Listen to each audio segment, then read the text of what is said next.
Bible గ్రంథాలు తెరవండి. పరిశుద్ధ లేఖనాన్ని తెరిచి ప్రకటన గ్రంథం మొదటి అధ్యాయం. ప్రకటన గ్రంథం మొదటి అధ్యాయం 7వ వచన భాగాన్ని చదువుదాం. ఇదిగో ఆయన మేఘారూఢుడై వచ్చుచున్నాడు, ప్రతి నేత్రము ఆయనను చూచును, ఆయనను పొడిచిన వారందరూ చూచెదరు, భూజనులందరూ ఆయనను చూచి రొమ్ము కొట్టుకుందురు. అవును, ఆమెన్. చాలు. నా వెనకందరూ సభలో ఉన్న వారందరూ శబ్దంతో ఈ వచ్చిన భాగాన్ని పలకండి. ఇదిగో, అలాగన్నారే, కడుపారా పలకండి, మనసారా. ఇదిగో ఆయన మేఘారూఢుడై వచ్చుచున్నాడు. అవును, ఆమెన్. తలలు వంచండి, ప్రార్థిద్దాం. పరిశుద్ధుడైన తండ్రి, సర్వోన్నతుడైన నా దేవ, ఘనుడా, గొప్ప దేవుడా, మీకు వందనాలు, స్తోత్రాలు చెల్లిస్తూ ఉన్నాను. మా మంచి దేవుడవు, మాతో ఉన్న ఇమ్మానుయేలువు. ఇంతవరకు పాటలు, ప్రార్థనలు, ఆరాధనల ద్వారా మీ నామానికి మహిమ తెచ్చుకున్నారు. ఈ సమయంలో నీ దీన సేవకుడైన నేను మీ వాక్యమును పట్టుకుని మిమ్ములను ప్రకటించడానికి సంసిద్ధుడై నిలబడుచుండగా మీ కరుణా కటాక్షము కలిగిన హస్తము మా మీద మీరు చాచి ఉంచండి. ఆశకల్ల మా ప్రాణములను వాక్యము ద్వారా తృప్తిపరచండి నాయన. తండ్రి, రాత్రి ఒక నూతనమైన అనుభవంతో తిరిగి వెళ్ళడానికి ఈ వాక్యాన్ని మా హృదయంలో పెట్టండి. కన్న తండ్రి, నేను వాక్యాన్ని పట్టుకుని మీ సిలువ చోటుకు వెళ్తున్నాను బాబు. నేను మరుగైపోతాను, మీరు మాత్రమే కనపడండి. నేను తగ్గిపోతూ మీ నామాన్ని హెచ్చిస్తూ మహిమ, ఘనత, ప్రభావాలు మీకే చెల్లిస్తూ నజరేయుడైన యేసుక్రీస్తు వారి పరిశుద్ధ నామమును అడిగి వేడుకొనుచున్నాను పరమ తండ్రి, ఆమెన్. క్షేమకరమైన ప్రయాణాన్ని ఇచ్చిన దేవాది దేవునికి మహిమ, ఘనత, ప్రభావాలు చెల్లిస్తూ ఈ రాత్రి వేళ ఈ సువార్త సభలకు నన్ను ప్రేమతో ఆహ్వానించిన దైవజనులు, అభిషక్తులు, దేవుని చేతిలో బలంగా వాడబడుతున్న దంపతులు, అమ్మగారు సరోజన అమ్మగారికి, సత్యమయ్య గారికి నా నిండు వందనాలు తెలియచేస్తున్నాను. వారి వెన్నెముకలో నుండి ఆశ్చర్యకరమైనటువంటి సంతానంగా పుట్టిన 3 కుమారులు, దైవ సేవకులు, తమ్ముళ్ళు ముగ్గురికి నా ప్రత్యేకమైన వందనాలు తెలియచేస్తున్నాను. వారి కుటుంబాలకు నా శుభాలు తెలియచేస్తున్నాను. ఈ రాత్రి వేళ వేదిక మీద ఉన్న దైవ సేవకులు బాబురావు గారిని బట్టి కూడా నా వందనాలు తెలియచేస్తూ, కూడి వచ్చిన మీ అందరికీ యేసుక్రీస్తు వారి ప్రశస్త నామమున నా ప్రత్యేకమైన వందనాలు. చెప్పరా, వందనాలు. దేవుడు మిమ్మల్ని దీవించునుగాక, ఆమెన్. సంఘానికి, సంఘ పెద్దలకి నిండు వందనాలు. ఆయా స్థలాల నుంచి వచ్చిన సంఘ బిడ్డలకు, ముఖ్యంగా యూత్ వారికి నా శుభాలు. ఆర్కెస్ట్రా తమ్ముళ్లకు, సౌండ్ సిస్టమ్ తమ్ముళ్లకు నిండు దీవెనలు. లైవ్ టెలికాస్ట్ చేస్తున్న తమ్ముడికి నా ప్రత్యేకమైన వందనాలు. అభిషక్తులైన దైవ సేవకులు ఎవరైనా క్రింద కూర్చుంటే మీకు కూడా నా నిండు శుభాలు తెలియచేస్తూ, గ్రామానికి, గ్రామ పెద్దలకు శుభం చెబుతూ ఈ రాత్రి వేళ వాక్య ధ్యానాన్ని మీ ముందు నేను ఉంచుతాను. ఇప్పటికే 10 దగ్గర గంట అవుతుంది. బయట చూస్తేనేమో వంటల యొక్క పొగలు, రుచికరమైన పదార్థాలు, అది అక్కడ పెట్టారు, నన్ను ఇక్కడ పెట్టారు. అసలు ఏం జరుగుతుందని మధ్యలో ఉన్నారు మీరు. మీకు బోరు కొట్టకుండా, మీకు నోరు కొట్టకుండా. ఏమన్నాను? మీకు బోరు కొట్టకుండా, మీకు నోరు కొట్టకుండా ఓ 3 మొక్కలు మీ డొక్కల్లో వేసి వెళ్తాను. రెక్కలో పడిన అందరూ కూడా ఇలాగనమాట. ఇలాగంటే వద్దని ఇలాగనమాట. మా ఊర్లో అంటారు రెక్కాడితేనే కానీ, మీ ఊర్లో అంటున్నందుకు వందనాలు. చాలా సంతోషం. హ్యాపీగా వాక్యాన్ని వినండి. ఒక ప్రత్యేకమైన సందేశాన్ని మీకు నేను అందిస్తాను. రైట్, త్వరగానే, అతి త్వరగానే మీకు నేను సమయాన్ని అప్పగిస్తాను. మీచే నేను చదివించిన ఈ ప్రకటన గ్రంథములో మొదటి అధ్యాయంలో ఈ మాట చదివించాను. ఇదిగో ఆయన మేఘారూఢుడై వచ్చుచున్నాడు. నా వెనకాల పలికే ప్రయత్నం చేయండి. అలా పలకటం వల్ల ఏమవుద్దంటే చదువు బాగా వస్తుంది. చిన్నప్పుడు మా అమ్మగారు చెబుతుండేది, చాలా కాలం ఆలు రాలేదట నాకు. ఆలు రాలేదని ఎందుకంటే టీచర్ గారు ఇంకిడికి చదువు చెప్పననే దాకా ఏడిపించానట. ఎందుకు ఏడిపించానంటే స్కూల్లో తీసుకుని వెళ్ళిన తర్వాత ఆ అంటే అందరూ మళ్ళీ తిరిగి ఆ అనేవారు. నేను మాత్రం నోరు చూపించేవాడినట్ట. ఈ అంటే పళ్ళు చూపించేవాడినట్ట, కానీ ఈ అనేవాడిని కాదట. చాలా కాలం తర్వాత మా అమ్మగారు చెబుతుండేవారు, అలాంటి వాడు ఇవాళ చక్కగా చదువుకుంటున్నాడని. దీని అర్థం ఏంటంటే నేను పలుకుతుండగా మీరు కూడా పలికారనుకోండి, చదువు బాగా వస్తుంది. లేదంటే మోగోళ్ళగా ఆ ఈ అనాలి. అలా కాకుండా నాతో సభలో ఉన్న వారందరూ నాతో మాట్లాడే ప్రయత్నం చేయండి. ఒక గంట సేపు మనం మాట్లాడుకుని ప్రభువుని కనపరుద్దాం. రైట్? చదివిన వేద భాగంలో ఇదిగో ఆయన మేఘారూఢుడై వచ్చుచున్నాడు. ఇక్కడ ఈ గ్రంథ వచన భాగంలో మీరు చదువుతూ ఉంటే రెండు గుంపులు కనిపిస్తాయి. ఏమిటి రెండు గుంపులు అంటే, ఒకటి ఆయనను చూసిన గుంపు, ఇంకొకటి ఆయనను చూచి రొమ్ము కొట్టుకుంటున్న గుంపు. ఈ రెండు అక్కడ కనిపిస్తాయి. ఈ రాత్రి మనం ఏ గుంపులో ఉంటామో వివరణగా నేను తెలియచేస్తాను. చాలా జాగ్రత్తగా వినండి. బైబిల్ గ్రంథంలో మనల్ని చదవమంటే అసలు చదవలేని గ్రంథం ఏదైనా ఉందంటే ప్రకటన గ్రంథం. చచ్చిన ముట్టుకోం. ఎందుకంటే కీర్తన చదవమంటే చదువుతాం, సామెతలు చదవమంటే చదువుతాం, అంతకు లేదు. ఏడుస్తూ చదవమంటే విలాపవాక్యాలన్న చదువుతాం, కానీ ప్రకటన గ్రంథం జోలికి వెళ్ళాం. నన్ను ఈ మాట చెప్పనివ్వండి, ఎప్పుడైనా మీరు బైబిల్ గ్రంథాన్ని చదివితే ప్రకటన గ్రంథం తీసుకోండి. ఎందుకంటే మిగిలిన గ్రంథాలు అధ్యాయాలు చదివితేనే కానీ ప్రసంగం తయారవదు. కానీ ప్రకటన గ్రంథములో ఏ వచన భాగాన్ని పట్టుకున్నా ప్రసంగం వస్తుంది. అలాగా నేను చదువుతుండగా నాకు దొరికిన వాక్య భాగం ఏమిటంటే, ఆయన మేఘారూఢుడై వచ్చుచున్నాడు అనే విషయంలో చాలా క్లుప్తమైన సందేశాన్ని మీకు నేను అందిస్తాను. క్లుప్తం అంటే నా భాషలో గంటన్నర. ఓకే, సందేశాన్ని నేను అందిస్తాను. ఈ ప్రకటన గ్రంథం రాసిన వారు ఎవరంటే యోహాను గారు. కళ్ళు మూసుకుని చెప్పే మాట. ఏ యోహాను గారు? బైబిల్ గ్రంథములో 5 యోహాన్లు ఉన్నారు. అందుకే మా అమ్మగారు అంటూ ఉండేవారు, పెద్దోడా అడ్రస్ లేకుండా మెడ్రస్ వెళ్ళకూడదు అనేది. ఏమన్నాను? నాతో పలకమన్నాను. అందుకే ఏమన్నాను?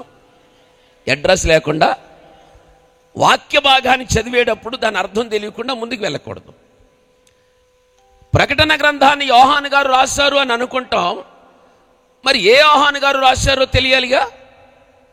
తెలియాలంటే ఎంతమంది యోహాన్లు బైబిల్ గ్రంథంలో కనిపిస్తారనే గ్రాహ్యము మనకు కలగాలిగా.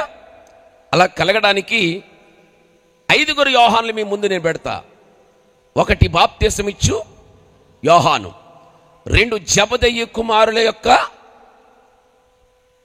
యోహాను, 2 మూడవది ఏంటంటే పేతురు గారి తండ్రి ఆయన యోనా అనబడిన యోహాను, 3 అయ్యారు. 4 మార్కు అను మారు పేరు కలిగిన యోహాను, 4 అయ్యారు. 5వది విమర్శకుడైన యోహాను. ఇలాగా 5 యోహానులు బైబిల్ గ్రంథములో ఉంటే, మరి ఈ ప్రకటన గ్రంథాన్ని ఎవరు రాశారు? ఎవరు రాశారు అంటే ఖచ్చితంగా మనకు తెలియాలి. ఈ 5 యోహానులలో జబదయి కుమారుల యొక్క పేర్లలో జబదయి జాలరి ఓడలలో పనిచేసినటువంటి ఆయనకు 2 కొడుకులు పుట్టారు. వాళ్లే యాకోబు, యోహాను. వీళ్ళిద్దరిలో యోహానే జబదయి సలోమి కొడుకు. ఆ కొడుకు చక్కగా ఈ గ్రంథాన్ని రాయడానికి దేవుడు అవకాశం ఇచ్చాడు. నేను ఇలాగంటాను. ఇలా రాయడానికి గల కారణం అంతమంది శిష్యులు ఉంటే ఎందుకు యోహానుకు ఈ ప్రత్యక్షత ఇచ్చాడు అంటే, తల్లులందరూ వినవలసిన విషయం.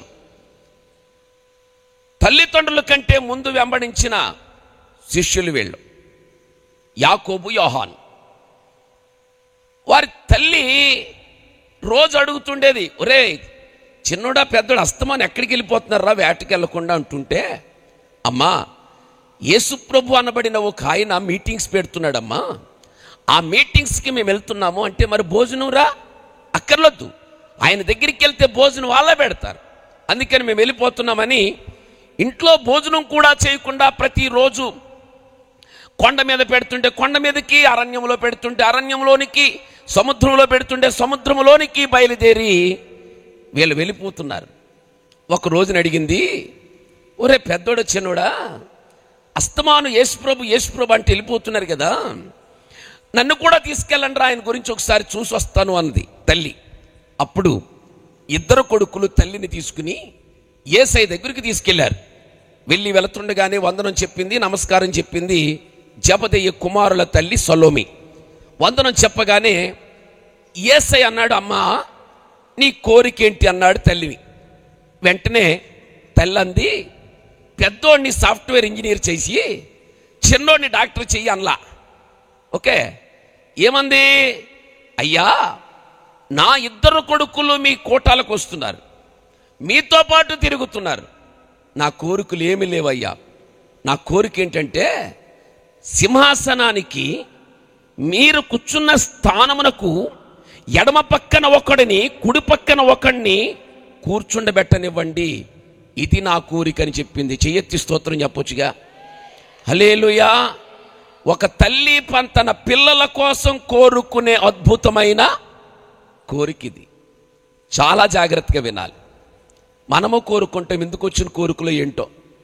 నిజంగా యేసుప్రభు కనిపించి నేను అడిగితే, ఇల్లు సగంలో ఆగిపోయింది నాయన, ఆధార్ కార్డు పనిచేయట్లేదు నాయన, తండ్రి పిల్లలకి పెళ్ళి అవ్వట్లేదు, పెళ్ళి 10 సంవత్సరాలు అయింది, పిల్లల ఇదా కోరికలు. మన కోరికలో ఉన్నతమైనవి అయి ఉండాలి. జబదయి కుమారుల యొక్క తల్లి కోరిన కోరిక ఏంటంటే, ప్రభువా మా పిల్లల్ని నీ సింహాసనం పక్కన ఒక పక్క ఒకడిని, ఇంకొక పక్క ఇంకొకడిని కూర్చోబెట్టుకోమంది. మీరు ఎప్పుడైనా మీ పిల్లలు సండే స్కూల్కి పంపుతుంటే ఇలాగ అడగండి, ప్రభువా మా పిల్లలు చదివే స్కూలులో కంటే సండే స్కూలులోనే బాగా ఎదుగునుగా కానీ ప్రార్థన చేయండి. గొప్ప దైవజనులుగా దీవిస్తాడు మీ పిల్లల్ని. చప్పళ్ళు కొట్టొచ్చుగా మీరు అందరని, చప్పళ్ళు కొట్టి సంతోషించండి. తల్లిదండ్రులుగా మనకిచ్చాడు దేవుడు అవకాశాన్ని. సరే, తల్లిగా ఆ కోరిక కోరింది. నిజంగా దేవుడు ఆ కోరిక నెరవేర్చాడు.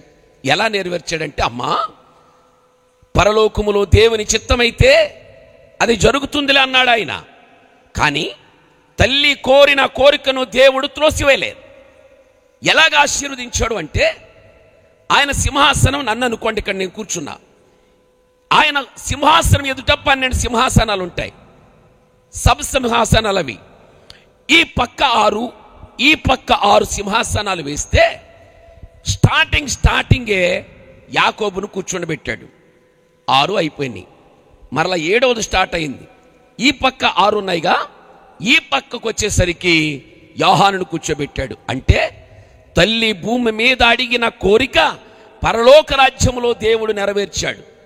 నా పిల్లలారా, మీ పిల్లలకి దేవుడిచ్చే ఆశీర్వాదాన్ని ఖచ్చితంగా అప్లై చేయాలి. ప్రభువా నా బిడ్డను ఇంజనీర్ చేయి, నా బిడ్డని డాక్టర్ చేయి, నా బిడ్డని ఉన్నతమైన అధికారి చేయి అని అనటం కంటే, నా బిడ్డని ఒక పాస్టర్గా చేయమని ప్రార్థించే తల్లులు లేచుదురుగాక. ఆమెను చెప్పాలి ఒకసారి. ఆ సంగతి మీకు తెలియదు. మీకు పాస్టర్గా లేక అభిషక్తుడిగా ఆరాధకుడిగా మీ పిల్లల్ని అప్పగించడం ఎంత యోగ్యకరమైనటువంటి దీవెనో. సరే, తల్లి జబదయి కుమారుల తల్లి అడిగిన కోరికను దేవుడు నెరవేర్చాడు. అందుకే నేను చాలాసార్లు అంటాను, మనం అడిగే కోరికలో క్లారిటీ ఉండాలి, పరలోక సంబంధమైన అడగాలి. ఇంకెంతకాలం పిల్లల్ని ఇల్లు డబ్బు ఇవన్నీ.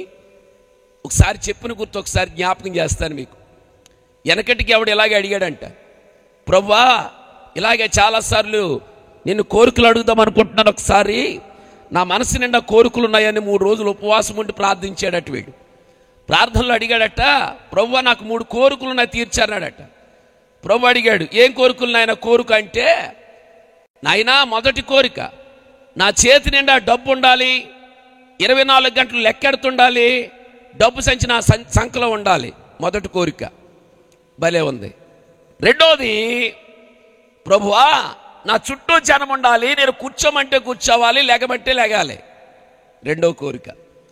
మూడో కోరిక, నా దగ్గరున్న కారు ఇంకెవరి దగ్గర ఉండకూడదు.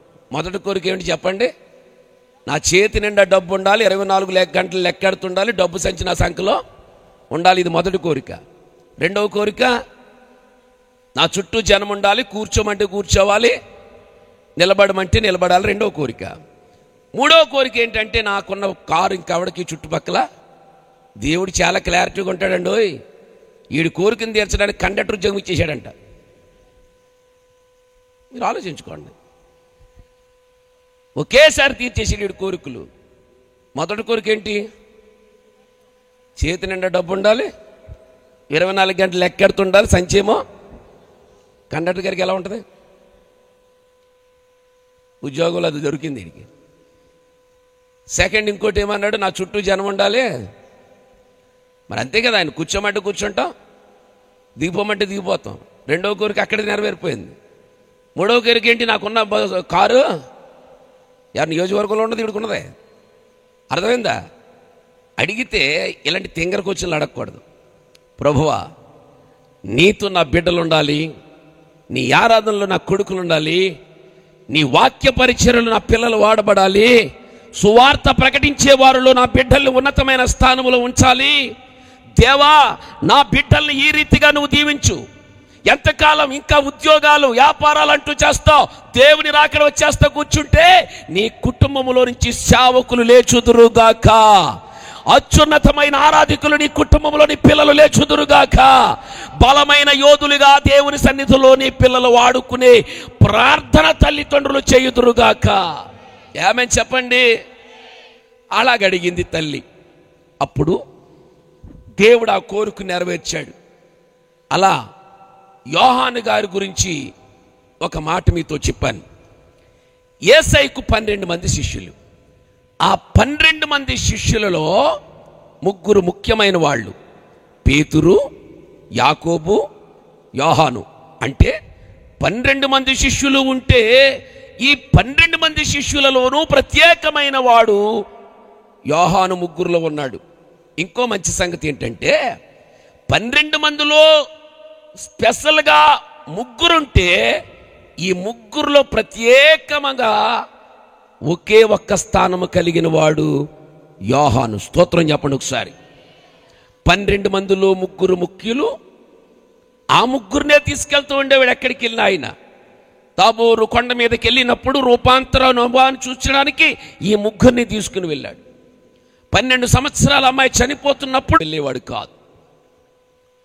12 మందిలో 3 శిష్యులు స్పెషల్ అయితే ఈ 3 శిష్యుల్లో ప్రత్యేకమైన వాడు ఎవడంటే యోహాను. మాట్లాడాలి. ఎవరు? యోహాను. ఇలా చెబుతాను. యోహాను గురించి బైబిల్ గ్రంథం ఏమన్నదంటే, ఆయన రొమ్మున ఆనుకున్నవాడు అని. అంటే ఎవడైతే యేసయ్య రొమ్మున ఆనుకున్నాడంటే గుండెకు దగ్గరగా ఉన్నవాడు. హలో బ్రదర్స్, యోహాను ఎందుకు స్పెషలిస్ట్ అయ్యాడు? యోహాను ఎందుకు ప్రకటన గ్రంథం రాశాడు? యోహాను ఎందుకు అంత గొప్ప వ్యక్తిగా ఈ రోజు వరకు పలకవలసి వస్తుందంటే, యోహాను గుండెకు దగ్గరగా ఉన్నవాడు. నేను ఎలా చెప్పనా? దేవుని గుండెకు దగ్గరగా ఉన్నవాడికే దేవుని గుండె చప్పుడు అర్థమవుతుంది. ఆ చప్పుడులోంచి రాసిన గ్రంథమే ప్రకటన గ్రంథం. దయచేసి స్తోత్రం చెప్పండి ఒకసారి. హల్లెలూయా, హల్లెలూయా. వినరా? ఆయన రాసిన ఈ గ్రంథములో ఆయన పలికిన మాట, ఇదిగో ఆయన. ఏమైపోయారా? మిగిలింది పలకొచ్చుగా. మీరు తోక అందిస్తున్నాను. మీరైనా తెల్లసీర కట్టుకున్న వాళ్ళు మీరైనా పలకొచ్చుగా. ముందుగా కూర్చోవటం కాదు, గుడ్ స్టూడెంట్స్ అంటారు ముందుగా కూర్చున్న వాళ్ళని. నేను నిప్పు అంటిస్తాను, మీరు అంటించాలి. అందిస్తారా? ఎప్పుడైనా సరే మీరు అందించిన విషయాన్ని బట్టే మీకు ఆశీర్వాదాలు వస్తాయి, బాగా మైండ్ సెట్కి ఎక్కుతుంది. నేను అక్కడ ఎందుకు ఆగుతానంటే నేను చెప్పలేక కాదు, మీరు నాతో పలుకుతారని.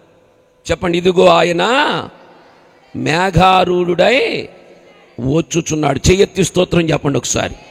హల్లెలూయా. ఈ మాట రాసిన వాడు యోహాను. ఏ యోహాను? జబదయి కుమారుల యొక్క కుమారుడు. ఓకే, జబదయి కుమారుల్లో ఒక్కడైనటువంటి యోహాను ఈ ప్రకటన గ్రంథంలో ఈ మాట రాసుకుని వచ్చాడు. సరే, ఆయన మేఘారూఢుడై వచ్చుచున్నాడు. ఓకే, విషయం ఏంటంటే యేసు ప్రభుల వారు భూమి మీదకి వచ్చారు. భూమి మీదకి వచ్చి 33.5 సంవత్సరాలు కార్యం చేశారు. ఆయన శ్రమలు అనుభవించారు, చనిపోయారు, సమాధి చేయబడ్డారు, తిరిగి లేచారు. తిరిగి లేచి 40 దినములు అగపరుచుకున్నారు. ఆయన 40 దినములు అగపరుచుకుని కొన్ని రుజువులు ప్రజలందరికీ చూపించి, అబ్బాయి నేను చనిపోతానన్నాను, లేస్తానన్నాను, లేచి కనుక అలాగెళ్ళిపోయింటే మీరు సరిగ్గా నమ్మరు. తోమా చూడు, నా గాయాలలో వేలు పెట్టి చూడు, నేను లేచాను, మరలా నీ అనుమానం తీర్చడానికి వచ్చానని ఆయన 40 రోజులు అగపరుచుకున్నాడు. ఆయన అగపరుచుకుని ఒకరోజు ఇలాగే మన అందరితో మాట్లాడుతూ శిష్యులందరినీ మీటింగ్ పెట్టి, అబ్బాయి చాలా జాగ్రత్తగా ఉండండి, చాలా జాగ్రత్త అనే విషయాలు చెబుతూ ఆయన ఆకాశానికి ఎత్తబడ్డాడు. అలా ఎత్తబడేసరికి జనం అందరికీ పొరపాడైపోయింది. ఇప్పుడు నేను వచ్చాను మీ దగ్గరికి, నేను వాక్యం చెప్తూ ఇలాగ వెళ్ళిపోతే ఏమనిపిస్తుంది మీకు? అనుకోండి సరదాగా, ఇలా వెళ్ళిపోతుంటే ఏమనిపిస్తుంది? అయ్యి బాబోయ్, ఇప్పుడు దాకా అంతేందుకు కళ్ళు తిరిగి పడిపోతే ఏమనిపిస్తుంది మీకు? అందరూ చాటు మూగిపోతారు. నన్ను ఇలా చెప్పనివ్వండి, యేసు ప్రభువు అలా మాట్లాడుతూ అలాగా ఆరోహణమైపోతుంటే ఇంకా చూసుకో, ఇక్కడున్న వాళ్ళందరికీ నేనేమంటానంటే, ఆయన ఆరోహణమయ్యేటప్పుడు చాలా సింపుల్గా బైబిల్ గ్రంథకర్త రాశాడేమో కానీ నేను అట్లా ఊహించట్లా. ఎందుకంటే ఆయన ఆరోహణం అనగా ఆకాశమునకు ఎత్తబడేటప్పుడు ఆయన పుట్టినప్పుడే బోలనంత అడావిడి. ఎటువంటి అడావిడి? పరలోకములో ఉన్నటువంటి దేవదూతల సైన్య సమూహం అంతా ఆకాశము మహాకాశములను ఖాళీ చేసి భూమి మీదకి వచ్చేసాయి. సర్వోన్నతమైన స్థలము గురించి మాట్లాడాయి, సమాధానాన్ని ప్రకటించుకుని వచ్చాయి. భూమి మీద ఉన్నటువంటి ఈ యేసు ప్రభుల వారు భూమి మీదకి వచ్చేసరికి పరలోకమంతా ఖాళీ అయి అద్భుతమైన సందడంతా భూమి మీదకి దిగి వచ్చేసింది. ఆ రోజున అంతటి ఆయన భూమి మీదకి వస్తే అంత అడవుడు జరిగితే ఆయన లేచినప్పుడు ఇంకెంత అడవుడు జరిగి ఉంటుంది? ఆయన వెళుతున్నప్పుడు ఇంకెంత హడావుడి జరుగుంటుంది. నేనేమనుకుంటున్నానంటే, పరలోక దూత సైన్య సమూహం అంతా పరలోకము నుంచి ఆర్తనాదాలతో సంతోషగానాలతో వెల్కమ్ చెప్పుంటే హడావుడై ఉంటుంది. అక్కడ నా మహిమ గల దేవుడు ఆకాశానికి అద్భుతముగా ఎత్తబడిన రోజది. ఈలోగా ప్రజలందరూ చూస్తున్నారు, వాళ్ళకి అర్థం కావట్లా ఏమిటి ఆయన వెళ్ళిపోతున్నాడు అని చూస్తుండేసరికి ఈలోగా 2 తెల్లని వస్త్రాలు ధరించుకున్న వారు వచ్చారు. వాళ్ళు ఏం చెప్తారో చూద్దాం. అపోస్తుల కార్యముల గ్రంథం 1వ అధ్యాయం 9వ వచనానికి రండి.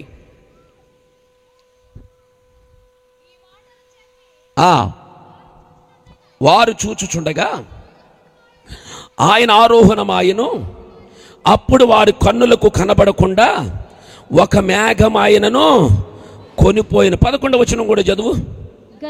గలిలయ మనుషులారా, మీరెందుకు నిలిచి ఆకాశం వైపు చూచుచున్నారు? మీ యొద్ద నుండి పరలోకమునకు చేర్చుకోబడిన ఈ యేసే ఏ రీతిగా పరలోకమునకు వెళ్ళుట మీరు చూచిదురో ఆ రీతిగానే ఆయన తిరిగి వచ్చునని వారితో చెప్పిరి. చాలా జాగ్రత్తగా ఉండవలసిన విషయం. ప్రజలందరూ చూస్తుండగా ఆయన ఆరోహణమైతే ఈలోగా 2 దేవతలు వచ్చి మాట్లాడుతున్నారు. ఏమయ్యా గలిలయ మనుషులారా, ఏం చూస్తున్నారు మీరు? అయ్యా ఇప్పుడేనయ్యా యేసుప్రభు అలా వెళ్ళిపోతున్నాడయ్యా, అరెరే అంటుంటే అప్పుడు చెప్తున్నారు వీళ్ళు, కంగారు పడకండి, ఇదిగో పరలోకమునకు వెళ్ళిపోతున్న ఈ యేసే. స్తోత్రం చెప్పరే. ఈ యేసే అందరూ అనండి. ఎవరో? మన యేసే. అందరూ చెప్పాలి. ఎవరో? మన రక్షకుడైన యేసే పరలోకమునకు ఎలాగ వెళ్ళెనో అలాగే తిరిగి రాబోతున్నాడు ఆయన. గట్టిగా చప్పట్లు కొట్టి చెప్పండి. ఆయన ఏ రీతిగా వెళ్ళెనో పలుకో మిగిలిన విషయం, ఆ రీతిగానే తిరిగి రాబోతున్నాడు. మరలా చెప్పండి, ఆయన ఏ రీతిగా వెళ్ళెనో వన్స్ అగైన్ మరలా ఆయన ఎలా వెళ్ళాడో అలాగే రాబోతున్నాడు. ఆమెన్ చెప్పాలి. అంటే రెండవ రాకడ ఉందని అర్థం. ఆమెన్. క్రీస్తు మరలా రాబోతున్నాడని అర్థం. ఆమెన్. ఆయన మరలా వస్తున్నాడని అర్థం. ఎలాగొస్తున్నాడంటే మేఘారూఢుడై రాబోతున్నాడు ఆయన. మేఘారూఢుడై రాబోతున్నాడు ఆయన. ఓ రబ శంబర హురదరబ, ఆయన మేఘం మీద వెళ్ళాడు ఆయన. ఏ రీతిగా వెళ్ళాడు? ఒక మేఘము ఆయనను, చదవలేదా మాట? అప్పుడు వారి కన్నులకు కనపడకుండా ఆయన ఒక మేఘము ఆయనను కొనుపోయెను. నా వైపు చూడాలి. ఈరోజు అంశం ఏంటంటే నాది మేఘవాహనము అనండి. మేఘవాహనము నా అంశమే అది. చాలా జాగ్రత్తగా వినండి. ఆయన ఏ రీతిగా వెళ్ళినో ఆ రీతిగానే అందరూ పలకాలి. రెండో రాకడ మాట ప్రతి నోట పలకాలి. అది ఆశీర్వాదం. ఓకే, నీ గుండెల్లోకి అర్థం కావాలి. దేవుని రెండవ రాకడలో ఏం జరుగుతుందో అర్థం కావాలి. ఈ రాత్రి అదే సూటిగా నీతో మాట్లాడతా. ఆయన ఏ రీతిగా వెళ్ళెనో ఎలాగెళ్ళాడు? ఎలాగెళ్ళాడు ఆయన? ఆయన మేఘం మీద వెళ్ళెనో, ఏ మేఘవాహనం మీద వెళ్ళెనో అదే మేఘం మీద మరలా రాబోతున్నాడు ఆయన. గట్టిగా చప్పట్లు కొట్టండి అందరూ కూడా. ఆయన ఏ మేఘం మీద వెళ్ళాడో అదే మేఘం మీద ఆయన రాబోతున్నాడర్రా. చెప్పండి ఇప్పుడు నా యేసయ్య వాహనం పేరు మేఘవాహనం. అందరూ పలకాలి. ఏ వాహనం? నేను అంటాను భూప్రపంచంలో ఎవ్వడికి లేని వాహనం. ఆమెన్ అనరే. ఎవ్వడికి లేని వాహనం. మా అమ్మగారు పక్క విగ్రహారాధికురాలు. మడి కట్టుకుని పూజ చేసి, పూజ అయితేనే కానీ పలహారం పెట్టేది కాదు మాకు. పక్క విగ్రహారాధికురాలు. సరే, తాటకిల్లు, పాక, మట్టి పేడతో అలుక్కున్న గుమ్మాలవి. మా ఇంట్లో ఒకసారి నడుచుకుని వెళ్తే ఆ పందికొక్క అంటారు కదా, దాన్ని ఎలక. బాగా పుష్టిగా ఉన్నదాన్ని పందికొక్క అంటారు, బక్కగా ఉన్నదాన్ని ఎలకగా అంటారు, ఇంకా బక్కగా ఉన్నదాన్ని మాట్లాడరే చుంచు అంటారు. సర్లే, ఈ పందికొక్క ఏం చేస్తుందంటే లోపల పై భాగం బాగానే ఉంటుంది, పూత లోపల తొలుచుకుంటూ వెళ్ళిపోతుంది. ఒక రోజున గబగబా స్కూల్ నుంచి వచ్చి లోపల పరిగెడుతుంటుంటే నా కాలు మా ఇంట్లో కిందకి దిగిపోయింది. కిందకి దిగిపోయేసరికి అప్పుడు నేను గబగబా లేచి, అమ్మా చూడమ్మా ఎలకనుకుంటాను, కన్నం పెట్టేసింది, కాలు దిగిపోయింది అన్నాను నేను. అప్పుడు మా అమ్మందే, గట్టిగా అరకురా అంది. చూడు ఎలాగైపోయిందో. అలికే అని చెప్పేసి నేను వెళ్ళి ఆటలాడుకోవడానికి వెళ్ళిపోయాను. వెళ్ళిపోయిన తర్వాత మరుసటి రోజు తెల్లారిన తర్వాత మా అమ్మగారు పూజ చేస్తూ చేస్తూ సాంబ్రేని పొగ కన్నానికి వేస్తుంది. ఆ కన్నానికి వేస్తుంది. మా నాన్న అన్నాడు, అదేంటి దానికి వేస్తున్నావంటే, మీకు తెలియదు ఊరుకోండి అంది. సరే, అక్కడితో అయిపోయింది. అక్కడితో అయిపోయిన తర్వాత మా నాన్నగారు అన్నారు, రే నేను పనిలోకి వెళ్ళిపోతున్నాను, ఇది ఎక్కడి దాకా తవ్వేసిందో అక్కడి దాకా తీసేస్తే దానికి పొగెట్టేస్తే చచ్చిపోద్ది ఎలకన్నాడు. అప్పుడు నేనేం చేశానంటే, మా అమ్మ అప్పుడు పనికి వెళ్ళింది. ఈలోగా వచ్చేలోగా గడ్డి పట్టుకొచ్చి దాన్ని పొగెడితే ఆ పందికొక్క బయటకు వచ్చేసింది. పందికొక్క బయటకు వచ్చేస్తే దాన్ని కొట్టడానికి ఇల్లంతా తిరిగేస్తున్నాం, పారిపోయింది అది. నేను మాకు ముగ్గురు ఫ్రెండ్స్. ఈ లోపల మా అమ్మ పనిలోంచి వచ్చింది. ఎరా అటు ఇటు పరిగెడుతున్నారా అన్నది. పరిగెడుతున్నారని ఎలకని చంపేద్దాం అనుకుంటున్నా మా అమ్మ అన్నాను నేను. అప్పుడు మా అమ్మ అందే, దాన్ని చంపారని మిమ్మల్ని చంపేస్తాను. అదేటమ్మంటే, అది మా దేవుడు వెళ్ళే వాహనం అంది. మా దేవుడు వెళ్ళే వాహనం. మరి కన్న పెట్టేస్తుంది కదమ్మా, పెట్టినా సరే అంతే. మా నాన్నతో చెప్పాను, అది అలాగే ఎడుతుంది, ఎప్పుడు కాబట్టి దొరికితే చంపే అన్నాడు. దొరికితే చంపే అన్నాడు. ఇప్పటికీ దొరకలేదు అనుకోండి, అది ఆ సెకండరీ విషయం. ఏమండి, మా అమ్మగారు వెళ్ళే వాళ్ళ దేవుడు వాహనం అదేమో కానీ, మా అమ్మని అడిగాను ఇంకా ఏమేమి వాహనాలు ఉంటాయి. చాలా వాహనాలు చెప్పింది, వెళ్ళే వాహనాలు. అవన్నీ ఒక రకమైనటువంటి జంతువులు. కానీ నా పరమ తండ్రి ఏ సృష్టిలో ఉన్న దానిని ఎన్నుకోక ఆకాశములు ఉన్న వాహనాన్నే మేఘవాహనముగా చేసుకున్నాడు ఆయన. చప్పట్లు కొట్టి సంతోషించండి. హల్లెలూయా, హల్లెలూయా. నా యేసయ్య రాబోతున్న వాహనం మేఘం. నా యేసయ్య వెళ్ళిన వాహనం, ఆయన ఏ వాహనం మీద వెళ్ళానో అదే వాహనం మీద రాబోతున్నాడు ఆయన. దేవునికి స్తోత్రం కలుగును గాక. అది చదివినప్పుడు నేను అనుకున్నాను, ప్రపంచంలో టాప్ 10 ధనవంతులు ఎవరున్నారని గూగుల్ సెర్చ్లోకి వెళ్ళి కొట్టాను. నేను వాళ్ళ పేర్లు నాకు నోటికి తిరగట్లేదు కాబట్టి మీకు చెప్పను. మనకు తెలిసింది ఎవరంటే ధీరుభాయ్ అంబానీ, ముఖేష్ అంబానీ, వీళ్ళందరూ తెలిసి కదా. బిల్ గేట్స్ వాళ్ళని వాళ్ళు 6వ స్థానంలో ఉన్నారు ప్రపంచంలో ధనవంతుల్లో. సరే, కొన్ని బిలియన్ కోట్లకు అధిపతులైనటువంటి ధనవంతులు ఉన్నారు. అప్పుడు నాకు కనిపించింది, సరే ఇంతటి ధనవంతులు ఉన్నారు కదా, వీళ్ళ తిరిగే వాహనం యొక్క ఖరీదంతా, ప్రపంచంలో అత్యంత ఖరీదైన వాహనం ఎంత అని గూగుల్ సెర్చ్లోకి వెళ్తూ కొడితే అది నాకు గుర్తుండదు. అందుకే రాసుకుని వచ్చాను. అది కూడా మీకు చదువుతాను, మీరు గుర్తుపెట్టుకుంటే నాకు మళ్ళీ చెప్పండి. ప్రపంచములో అత్యంత ఖరీదైన భూమి మీద వాహనము అనే మాట కొడితే ఎంత వచ్చిందో తెలిసే దాన్ని ఖరీదు 2032 కోట్ల 65,08,990 రూపాయలు. ఇప్పుడు చెప్పండి నాకు. అబ్బే, ఆ తంటాలు పడలేక చూసి చెప్పాను నేను. మీకు అర్థమైందా? మళ్ళా చదువుతున్నాను. 2032,65,08,999 రూపాయలు ఖరీదే. అంత పొడుగుంటే కారు ఎంత పొడుగు ఉంటుంది? నాకు అప్పుడు అనిపించింది, ప్రపంచంలో ఇన్ని వేల కోట్ల ఖరీదైనటువంటి కారు ఉంటే మా తిరిగితే అది భూమి మీద తప్ప 1 అంగుళం పైన కూడా నడవదది. అంతకంటే బలమైన వాహనం. ఆకాశానికి వెళ్ళిపోతుంది వాహనం, పరలోకానికి వెళుతుంది వాహనం. ఆ వాహనం అక్కడ నుంచి మరలా కిందకు రాబోతుంది. స్తోత్రం చెప్పాలి ఒకసారి. హల్లెలూయా.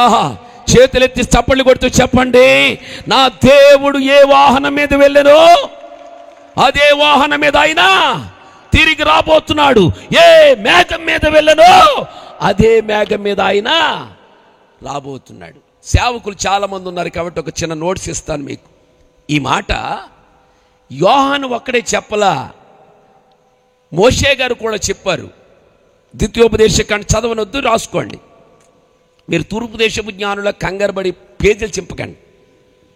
అర్థమైందా? చక్కగా కుదురుగా మనసు కుదురు ఉండాలి మీకు. టక్ టక్ మని చెప్పే తిరిగిపోవటం వల్ల చిరిగిపోతే తప్ప ఏమీ లేదు. ఓకే, రాసుకోండి, నోట్స్ ఇస్తాను. ఈ మాట ఆయన మేఘారూఢుడై మేఘవాహనం మీద వస్తున్నాడని నెంబర్ 1 మోషే గారు చెప్పారు ద్వితీయోపదేశకాండము 33:26లో. 2 దానియేలు గారు కూడా మేఘారూఢుడై వస్తున్నాడని దానియేలు గ్రంథం 7:13లో, దానియేలు గ్రంథం 7:13లో దానియేలు చెప్పాడు. 3 కీర్తనాకారుడు కూడా మేఘవాహనం మీద ఒక ఆయన వస్తున్నాడని 104వ కీర్తన 3వ చరణంలో చెప్పాడు. ఆయన మోషే చెప్పాడు, దానియేలు చెప్పాడు, కీర్తనాకారుడు కూడా చెప్పాడు. 4 యేసయ్య కూడా మత్తయి సువార్త 24:30లో ఆయన మేఘారూఢుడై వస్తున్నానని ఆయన చెప్పాడు. తర్వాత యోహాను గారు 5వదిగా 1:7లో ప్రకటనలో ఆయన చెప్పాడు. మరలా నన్ను ప్రశ్నించకుండా ద్వితీయోపదేశకాండము 33:26 మోషే, దానియేలు గ్రంథము 7:13 దానియేలు, కీర్తన గ్రంథము 104:3 కీర్తనకారుడు, మత్తయి సువార్త 24:30 యేసయ్య, 1:7 యోహాను. వీళ్ళందరూ ఏం చెప్పారంటే ఒక ఆయన మేఘం మీద వస్తున్నాడు అని చెప్పాడు. చేయెత్తి స్తోత్రం చెప్పండి ఒకసారి. హల్లెలూయా. ఇలా నేను చెప్తాను. ఆయన మేఘం మీద వెళ్ళెను, వచ్చేటప్పుడు 2వ రాకడలో మేఘం మీద వచ్చుచుండెను. అయితే ఎందుకు వస్తున్నాడు ఆయన చెప్పాలి మీరు. ఎందుకు వస్తున్నాడు? మీకు కంటి చూపేగా నోటి మాటలేదన్న సంగతి నాకు తెలుసు. ఎందుకు వస్తున్నాడంటే మనల్ని కొనుక్కోవడానికి. ఆమెను చెప్పరు ఒకసారి. ఆయన ఎందుకు వస్తున్నాడు? ఇంతకీ ఇప్పుడు ఈ కూడుకులన్నీ దేనికి, ఎంత దేనికి క్లారిటీగా చెప్తాను వినండి. యేసయ్య మొట్టమొదటి రాకడలో ఆయన పరలోకములోంచి ఒక చిన్న బాలుడిగా కన్య మేరీ గర్భమందు పరిశుద్ధాత్మ శక్తి ద్వారా వచ్చినవాడు. ఆయన మొదటి రాకడలో ఎందుకు వచ్చాడు అంటే ఒక్కొక్క వ్యక్తి కోసం వచ్చాడు ఆయన. ఒక్కొక్క వ్యక్తి మారాలని వచ్చాడు ఆయన. నికోదేము కోసం వచ్చాడు ఆయన. సమరయ స్త్రీ కోసం వచ్చాడు ఆయన. కానానులో ఉన్న పెళ్లి కొడుకు పెళ్లి కూతురు కోసం వచ్చాడు ఆయన. ఒక జక్కయ్య కోసం వచ్చాడు ఆయన. ఇలాగ ఒక యవనస్తుడి కోసం వచ్చాడు ఆయన. అంటే ఆయన మొదటి రాకడ ఒక్కొక్క వ్యక్తి కోసం కన్య మేరీ గర్భమందు పరిశుద్ధాత్మ ద్వారా పుట్టినవాడు వస్తే, రెండవ రాకడ ఒక్కొక్క వ్యక్తి కోసం రావట్లా, సంఘాన్ని తీసుకుని వెళ్ళడానికి వస్తున్నాడు ఆయన. మొదటి రాకడలో సింగులర్ గా వచ్చాడు, రెండవ రాకడలో సంఘాన్ని తీసుకుని వెళ్ళడానికి వస్తున్నాడు ఆయన. ఎలా వస్తున్నాడు? ఇది వదిలిపెట్టకండి మీరు. ఎలా వస్తున్నాడు?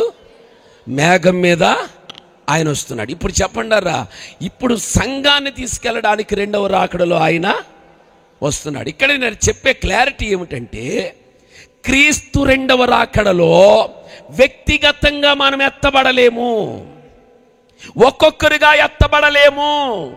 అందుకే పౌలు గారు చెప్తాడు, సదాకాలము మనము ఆయనతో ఉండబోతున్నాం.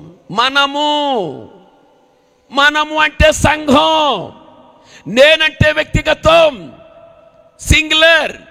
ఇప్పుడు పౌలయ్య చెప్పినట్టుగా ఇదోగో మనము ఆయనతో పాటు కొనుకోబడతామన్నాడు. సంఘం ఎత్తబడే దినాల్లో మనం ఉన్నాం. ఆమె చెప్పండి ఒకసారి. సంఘం పరలోకములకు సిద్ధపడే దినాల్లో ఉన్నాం. ఆమె చెప్పండి ఒకసారి. వ్యక్తిగా కాదు, సంఘంగా ఎత్తబడబోతున్నాం. నేను ఈ రాత్రి చెప్తున్నాను, ఎక్కడికి నా ప్రభు వస్తే సంఘంగానే వెళతాం తప్ప ఒక్కడిగా మనం వెళ్ళలేం. సంఘాన్ని తీసుకెళ్తాడని. మొదటేమో వ్యక్తుల కోసం వచ్చాడు, రెండవ రాకడలో సంఘం కోసం రాబోతున్నాడు ఆయన. ఇప్పుడు చెప్పండి, ఎలా రాబోతున్నాడు? మేఘవాహనుడై రాబోతున్నాడు. ఎవరిని తీసుకెళ్ళడానికి? సంఘానికి, మన అందరినీ తీసుకెళ్ళడానికి వస్తున్నాడు. ఇప్పుడు మనం ఎలాగెళ్తాం? తెస్సలోనికీయుల మొదటి పత్రిక 4:17. తెస్సలోనికీయులకు మొదటి పత్రిక 4:17.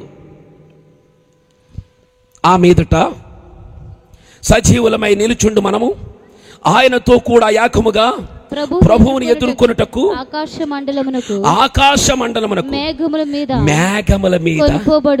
మనం ఎలాగెళ్తున్నాం? పాయింట్ పట్టుకోవాలి మీరు. మేఘముల మీద మనం ఎలాగెళ్తున్నాం?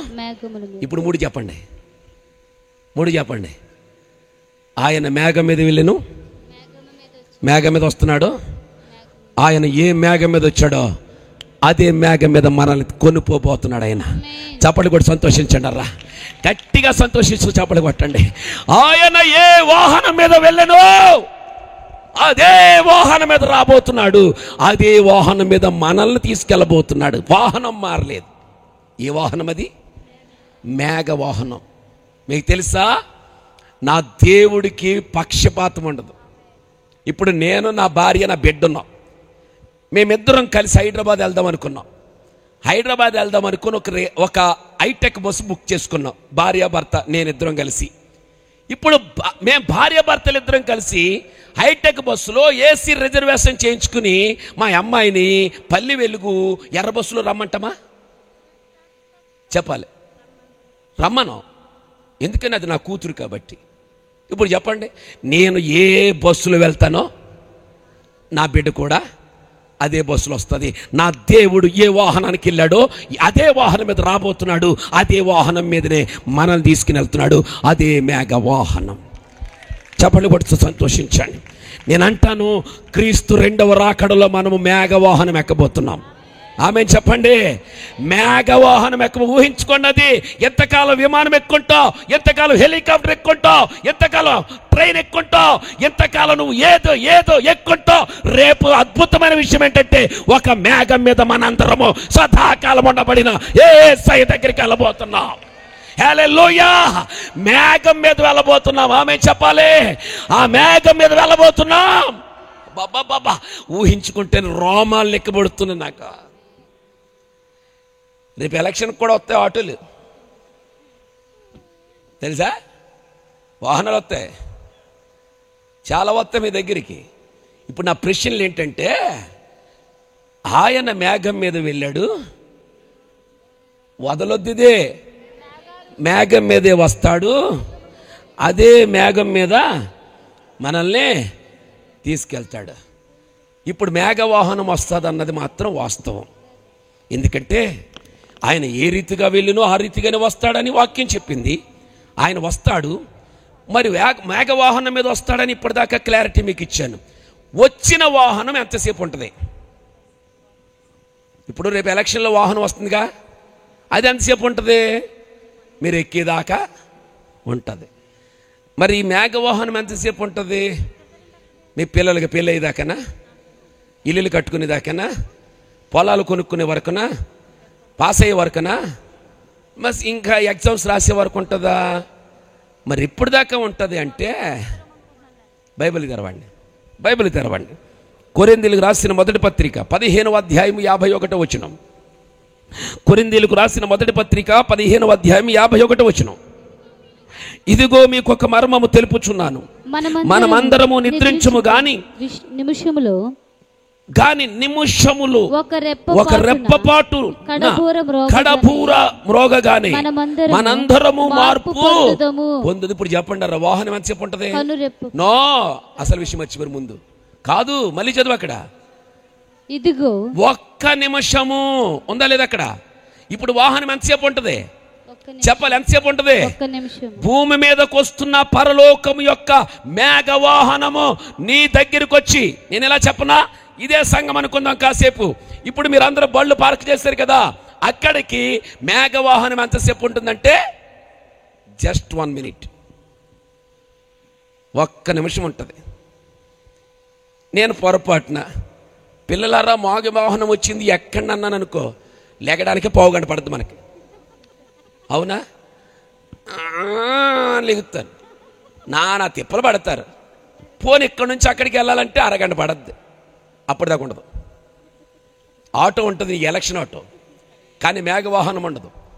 అప్పుడు మనం ఒక్క నిమిషంలో ఎట్లాగ వెళ్తాం? పాస్టర్ గారు నేను చాలా లావుగున్నాను, నడవలేను, మోకాళ్ళ నొప్పులు, నడువు నొప్పులు, కీళ్ళ నొప్పులు అంటావా? నేను అంటాను, రెండవ రాకడలో మేఘవాహనము 1 నిమిషం అక్కడ నిలబడితే కనురెప్పపాటు కాలములు చెప్పమంటూ ఎక్కి దాని మీద కూర్చొని పెడతాడు దేవుడు, దాని మీద కూర్చొని పెడతాడు. నా దేవుడు నీ కోసం వెయిటింగ్ చేసేది 1 నిమిషం.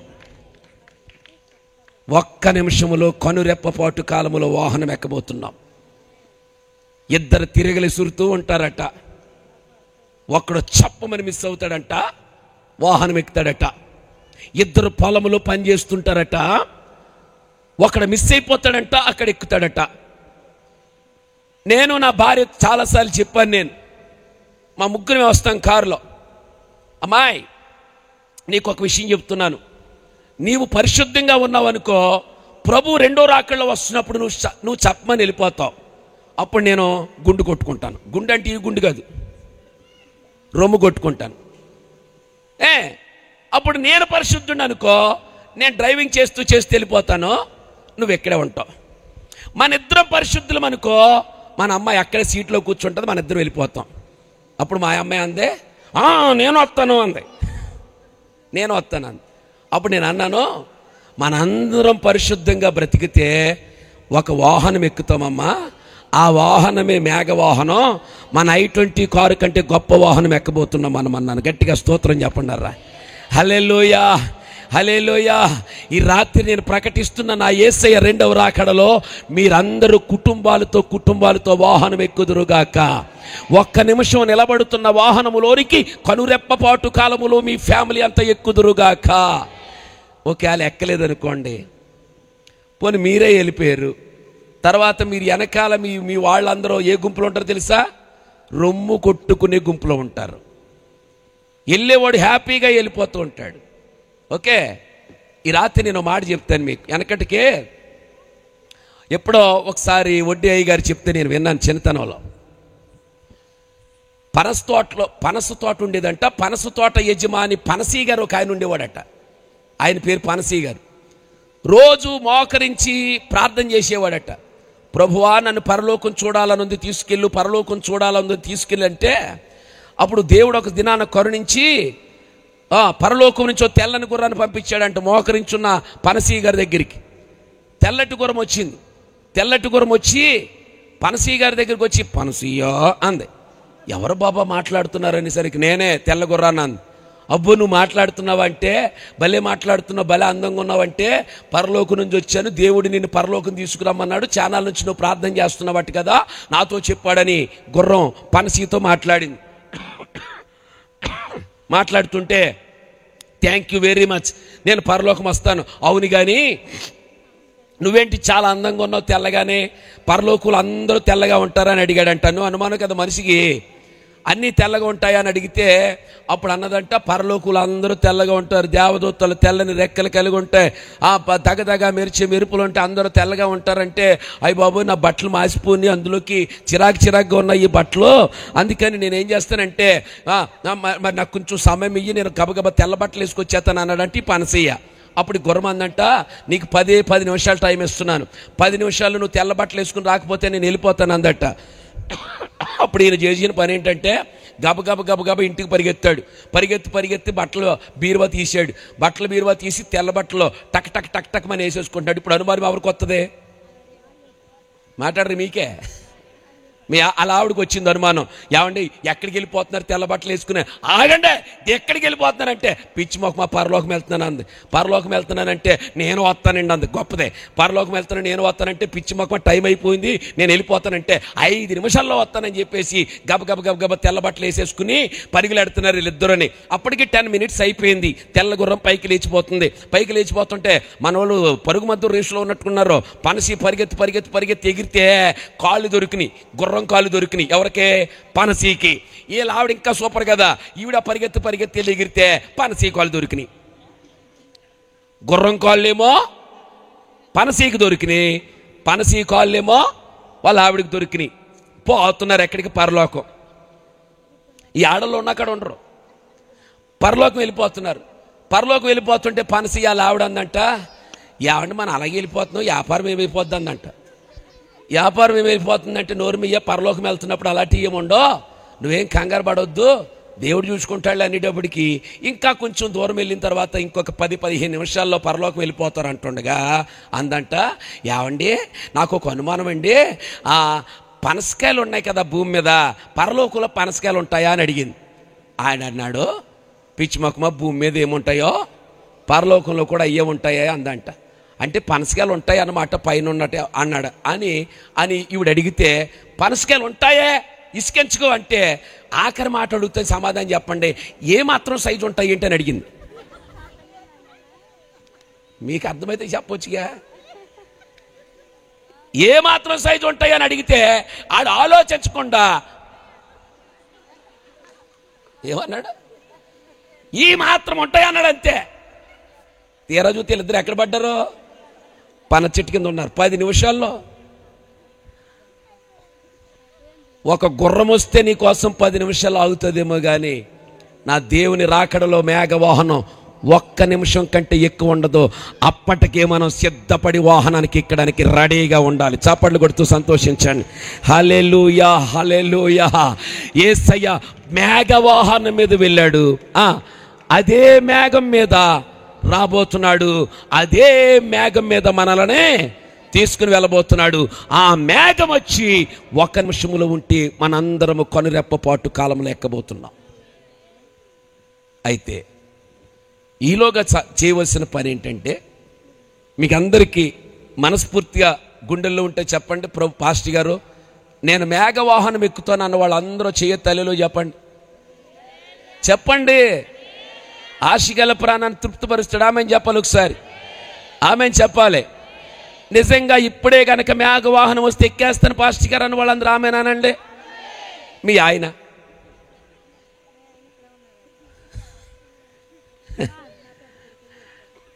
పోలండి, ఆడే మొఖమే ఆడించుకుంటే రాడండి, నేను ఎక్కెళ్ళిపోతాను అన్న వాళ్ళు ఆమెనానండి అనేసిరా. అట్లా అనరాదు, మేము కూడా రావాలి. సరోజనమ్మ గారు మీ అందరికీ సింగపూర్ తీసుకెళ్ళడానికి వీసాలు రెడీ చేసి ఎల్లుండే ప్రయాణం ఫ్రీగా ₹1 ఖర్చు పెట్టుకోకుండా వాటర్ బాటిల్ని పులిహోర ప్యాకెట్ పట్టుకుని వచ్చేమంది అనుకోండి, ఎంతమంది వస్తారు చెప్పాలి? మీరు ఒక్కరే వస్తారా, మీ ఆయన తీసుకొస్తారా? మాట్లాడాలి. మీ ఆయన గారు కూడా రమ్మంటారు. ఫ్రీయే కదా. ఆ చచ్చిపోయే ముసలిది అంటది, వెళ్ళిపోతున్నారా అంటది.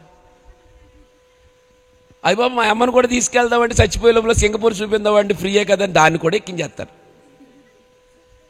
అంటే సింగపూర్ ఫ్రీ అనేసరికి ఎంటైర్ పిల్ల పీత ముసలి ముతక విమానం ఎక్కే ప్రయత్నం చేస్తారు.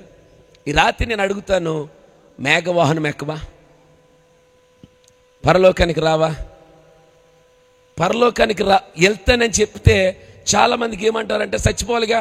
ఎస్, చస్తేనే పరలోకం మనం వెళ్ళగలం.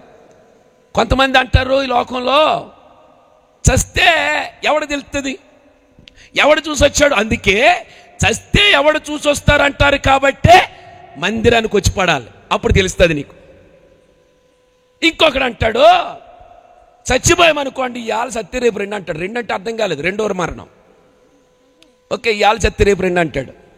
ఇంకొకడు కొంచెం జ్ఞాని ఏమంటాడంటే, పాస్టర్ గారు మీ అన్నీ అనవసరం అండి, ఒక మాట చెప్తాను నేను, భూమి మీద మనిషి మంచి జన్మ అండి, రేపన్న రోజున మంచి పనులు చేసి పుణ్య కార్యక్రమాలు చేసి అన్ని మంచి ఫలాలు పొందిన తర్వాత చచ్చిపోయామనుకోండి, వచ్చే జన్మలో కూడా మనిషిలా పుడతాం. లేదు లేదు కర్మఫలం పాగోక పాపం చేసి కనుక చచ్చిపోయామనుకోండి, పందులాగో కుక్కలాగో కోడులాగో పుడతామంటాడు కొంతమంది జ్ఞానవంతుడు. అలాగైతే ఇవాళ మీ ఇంటి చుట్టూ తిరుగుతున్న కుక్క ఎవరు? పాయింటేనా? పాయింటేగా. వచ్చే జన్మలో పాపం చేస్తే గనక మరలా కుక్కలా పుడతామంటే మన ఇంటి చుట్టూ కుక్క ఖచ్చితంగా తిరుగుతుంది. నేను అంటాను, అది ఆడ కుక్క అయితే మీ మేనత్త, మీ అమ్మమ్మో, అదే మగ కుక్క అయితే మీ తాతయ్యో మేనత్తో ఎవడై ఉండాలి కదా. అలాంటి నీ కుక్క ఇంట్లోకి వస్తుంటే చెయ్యని కరచి కొడతావా? అది నీ బంధువు అయి ఉండొచ్చుగా. పంది తిరుగుతుంటుంది, మరి దానికి ఎవడు పేరెడతాడు? అంటే రేపు పాపం చేస్తే కనుక నువ్వు పందిలా తిరుగుతుంటుంటే, పోయిన జన్మలో గుర్తులు లేక ఈ జన్మలో నీ కూతురు చుట్టూ తిరుగుతుంటే, మీ అల్లుడు పందిలాగా వెళ్తుంటుంటే దామావయ్య అంటాడా? అనడగా. అందుకే బైబిల్ ఏం చెప్పిందంటే, నువ్వు మళ్ళా కుక్కలాగో కోడులాగో పీతలాగో పుట్టవురా, మనుషులొక్కసారి మరణిస్తారు. ఇంకా భూమి మీద ఉండగానే నీ జన్మను సార్థకం చేసుకుని మారు మనసు పొంది రక్షణ అనుభవంలోకి వచ్చి మందిరపు అనుభవంలోకి నువ్వు రాగలిగితే సదాకాలము మేఘవాహనం ఎక్కి ఆయనతో నిత్యరాజ్యములో ఇక ఎన్నడూ రాని ఆనందకరమైన రాజ్యములో ఉండడానికి ఆయన మేఘారూఢుడే వస్తున్నాడు నేను తీసుకుని వెళ్ళడానికి. అందుకని సిద్ధపడాలి. వ్యక్తి కాదు, సంఘం. ఎలా సిద్ధపడాలి? ప్రకటన గ్రంథం 21:2. ఎలా సిద్ధపడాలంటే ప్రకటన గ్రంథం 21:2, మరియు నేను నూతనమైన యెరూషలేమును ఆ పరిశుద్ధ పట్టణమును తన భర్త కొరకు అలంకరించబడిన పెండ్లి కుమార్తె వలె. హలో, ఎలా సిద్ధపడాలా? పెళ్లి కూతురులా సిద్ధపడాలి. ఎవరి కోసం? భర్త కోసం. పెళ్ళైన వారులారా మీ అందరూ వినాలి. భర్త ఎవరు? నిన్ను నిర్మించిన వాడు నీకు భర్త అయి ఉన్నాడు. ఆయన ప్రభు అయిన యేసుక్రీస్తు అయితే, ఆ యేసుక్రీస్తు ప్రభుల వారు 2వ రాకడలో ఆయన వరుడై రాబోతుంటే, ఒక వధువు లాంటి సంఘం పెళ్లి కూతురులాగా సిద్ధపడాలి. పెళ్లి కూతురు ఎలాగైతే సిద్ధపడతాదో సంఘము కూడా అలాగే సిద్ధపడాలి. నేను చెప్తాను వినండి. పెళ్లి కూతురు ఎలా సిద్ధపడుతుందంటే, పెళ్లి కొడుకు దగ్గరికి వెళ్ళడానికి పూలతో అలంకరించిన ఏసీ కారు కడతారు. పూలతో అలంకరించబడిన ఏసీ కారు కట్టిన తర్వాత పెళ్లి కూతుర్ని సిద్ధపడిచి కారెక్కిస్తారు పెళ్లి కొడుకింటికి. పెళ్లి కొడుకింటికి కారు ఎక్కించిన తర్వాత పెళ్లి కూతురు ఒక్కతే ఎక్కుతుంది. ఈలోకి ఇద్దరు పేరెంటాళ్ళు, ఈ పక్క పేరెంటాలు ఆ పక్క పేరెంటాలు ఎక్కుతారు. ఈ లోపల మేనమామ అంటది, మేనత్త అంటది, నేను అళ్ళేను అంటది. ఎంతలా ఉన్న మేనత్తని తీసుకొచ్చి దాంట్లో ఎక్కించేస్తారు.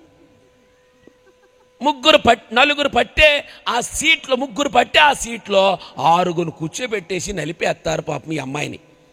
సరే సచ్చి చెడి అక్కడికి వెళ్ళిన తర్వాత డోర్ తీయంగానే గబగబా దిగుతుంది పెళ్లి కూతురు. దిగుతుండగానే బాబు గది ఎక్కడ అంటే ఏ గది? విడిది గదని చెప్పరే, ఏ గది? విడిది గది అంటది. గబగబా వెళ్ళిన వెంటనే పెళ్లి కూతురు ఏం చేస్తుందంటే అద్దం దగ్గరికి వెళ్ళి చూసుకుంటుంది.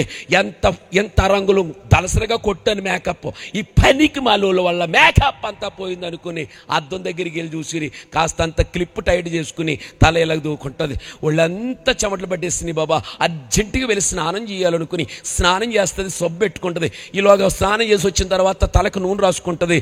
రాసుకున్న తర్వాత తెల్లని వస్త్రం ధరిస్తుంది, వేలేసుకుని అమ్మయ్య ఫ్రెష్గా ఇప్పుడు పెళ్లి కూతురు తయారవుతుంది. ఇది జరిగిన సన్నివేశం. అయితే సేమ్ ఇదే సీన్ రిపీట్ చేస్తే ఆ పెళ్లి కూతురు వెళ్ళినటువంటి విడిది గదే దేవుని మందిరం. ఆ పెళ్లి కూతురు వెళ్ళి వెతుక్కున్న ఆ గదే విడిది గది అయితే, ఆ విడిది గది ఒకప్పుడు నా యేసయ్య పస్కా పండుగ భుజించడానికి, పస్కా భోజనం భుజించడానికి నెత్తి మీద నీళ్ల కుండ పెట్టుకున్న వాడు ఇచ్చిన గదే ఆ పస్కా గది అయితే దాని విడిది గది అన్నాడు. ఇప్పుడు ఆ విడిది గదిని రాను రాను ఏం చేశారంటే ఆ శిష్యులు సమావేశమయ్యే గదిగా ఉపయోగించుకున్నారు. ఆ గదే విడిది గది. రాను రాను యేసు ప్రభుల వారు చనిపోయిన తర్వాత శిష్యులందరూ వచ్చి నిలబడిన గదే, తోమా చేతిలో వేలు పెట్టినప్పుడు అనుమానం తీర్చబడిన గదే ఆ విడిది గది అయింది. విశేషం, ఆయన చనిపోయి పునరుద్ధానుడై ఎత్తబడిన తర్వాత 120 మంది కలిపి మేడగదిలో ప్రార్థన చేశారు. చూశారా? ఆ పెంతెకోస్తు దినమందు ఏర్పడిన సంఘమే ఆ విడిది గది. అప్పుడు వధువు అనబడిన ఈ సంఘం, ఈ పెళ్లి కూతురు అక్కడికి వెళ్ళిన తర్వాతే అద్దం చూసుకోవాలి. ఆ అద్దాన్నే యాకోబు వాక్యం అన్నాడు. స్తోత్రం చెప్పాలి ఒకసారి. అక్కడికి వెళ్ళిన తర్వాత స్నానం చేయాలి. దానిని ఏమన్నారంటే పునర్జన్మ సంబంధమైన స్నానము, బాప్తిసం అన్నాడు. నేను ఇలాగా నన్ను సబ్బు నీళ్లు తెచ్చుకుని ఇక్కడ స్నానం చేశారు గనక సంఘములో పునర్జన్మ సంబంధమైన స్నానము చేయాలి. అది అయిపోయిన తర్వాత చక్కని సబ్బు పెట్టుకోవాలరా. ఆయన చాకల వాని సబ్బులు అంటున్నాడు. నేను శుభ్రం చేయడానికి దేవుడే సబ్బుగా మారాడు. నూనె రాసుకోవాలి, అది అభిషేక తైలం అన్నాడు కీర్తనాకారుడు. తెల్లని వస్త్రం ధరించాలి, యెషయా భక్తుడు అన్నాడు అది నీ నీతి క్రియలు అన్నాడు. ఇలా నేను చెప్పనా, ఇలా సిద్ధపడినటువంటి ఈ వధువు సంఘం పెళ్లి కూతులా సిద్ధపడితేనే పెళ్లి కుమారుడు వాహనం మీద ఎక్కి మనం ఆయనతో పాటు వెళ్ళి మధ్యాకాశములో భోజనము చేయగలము మనము. ఇది క్లియరెన్స్. అయితే పెళ్లి కూతురిగా సిద్ధపడిన ఈ వధువు సంఘం ఆయన ఏ మేఘం మీద వెళ్ళాడో అదే మేఘం మీద వస్తున్నాడు. అదే మేఘం మీద మనలను తీసుకుని వెళ్తున్నాడు.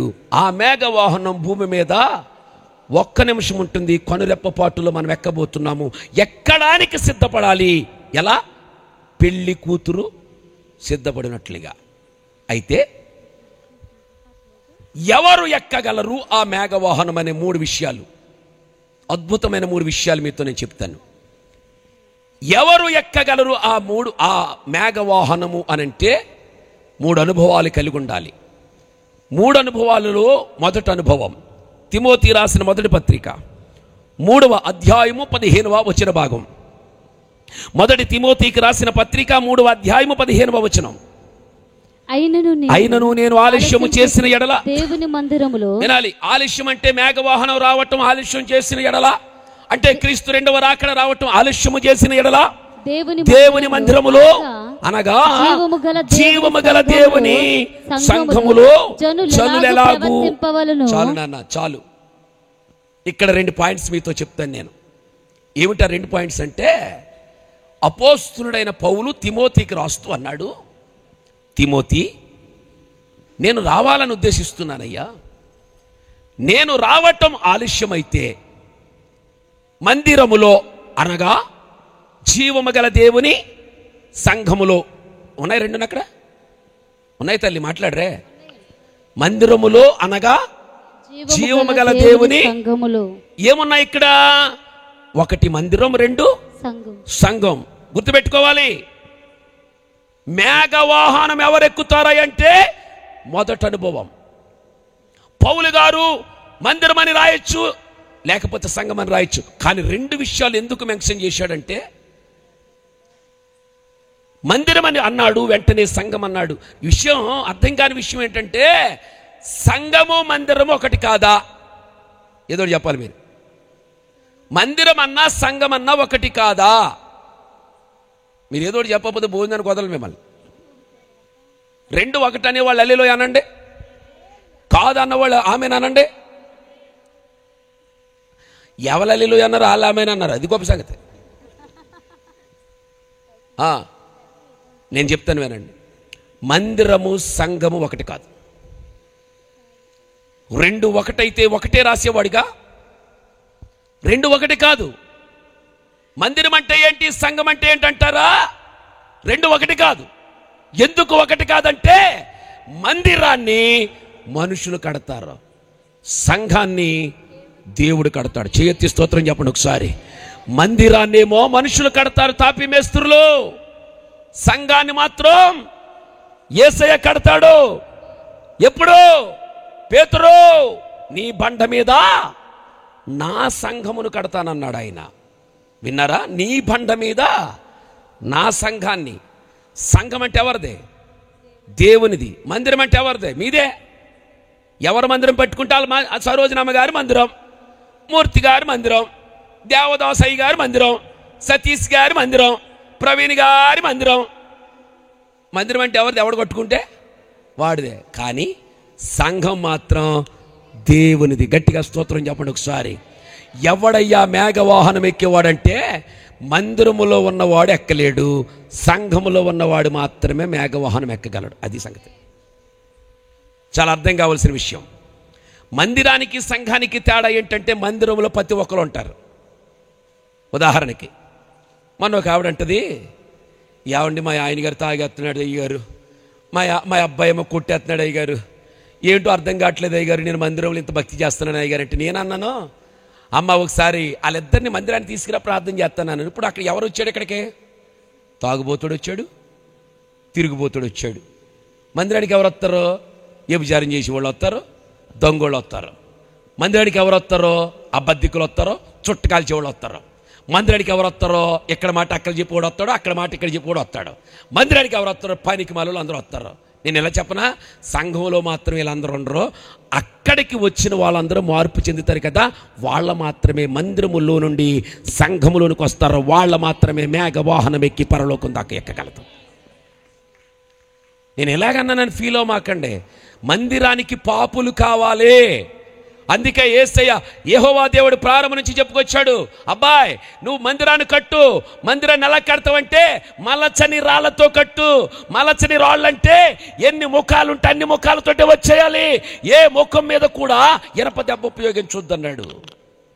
అంటే మందిరానికి పాపులు, దుర్మార్గులు అందరూ వస్తారు. అందుకే పిలవబడిన వారు అనేకులు, కానీ ఏర్పరచబడిన వారు కొందరే. ఈ రాత్రి మిమ్మల్ని అందరినీ అడిగే ప్రశ్న ఏంటంటే, బైబిల్ పట్టుకుంటున్నాం, వినారా?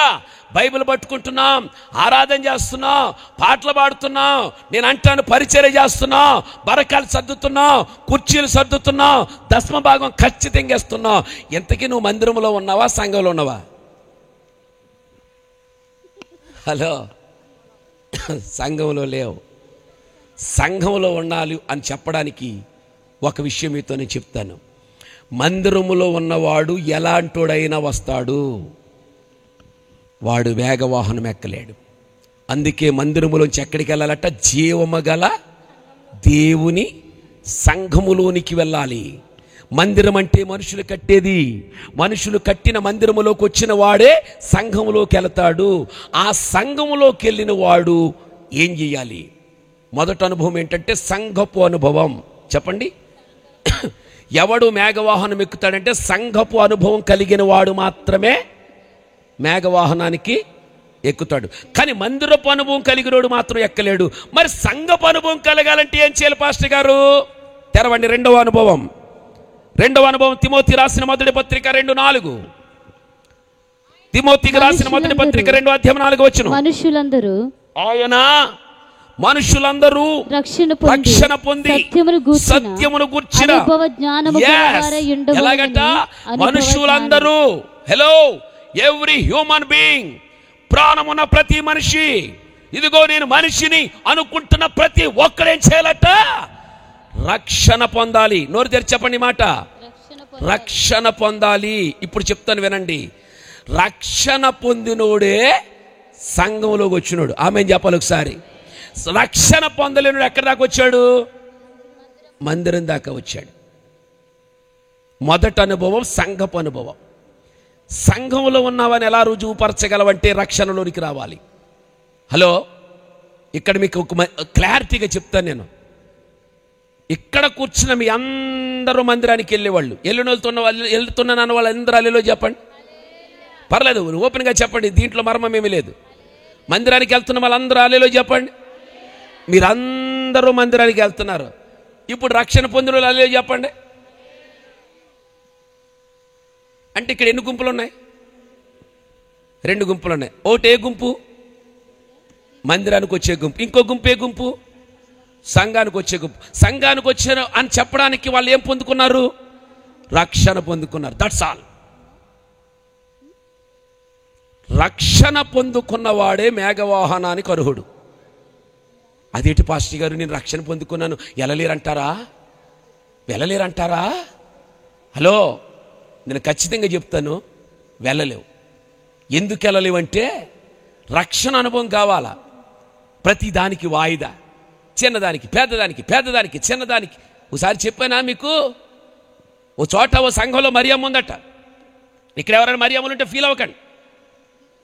మరియమ్మ ఉందట. పాస్టర్ గారు రోజు అడుగుతుండేవారట, మరియమ్మ బాప్తిసం పొంది మరియమ్మ అంటుంటే మరియమ్మ అనేదంట, పాస్టర్ గారండి పిల్లకి పిల్ల అవనాడు పొందుతానందట. సరిగ్గా కూర్చోరా, కాలు చెప్పేస్తావేంట్రా, స్ట్రైట్గా కూర్చో, నడువు లేనోడా.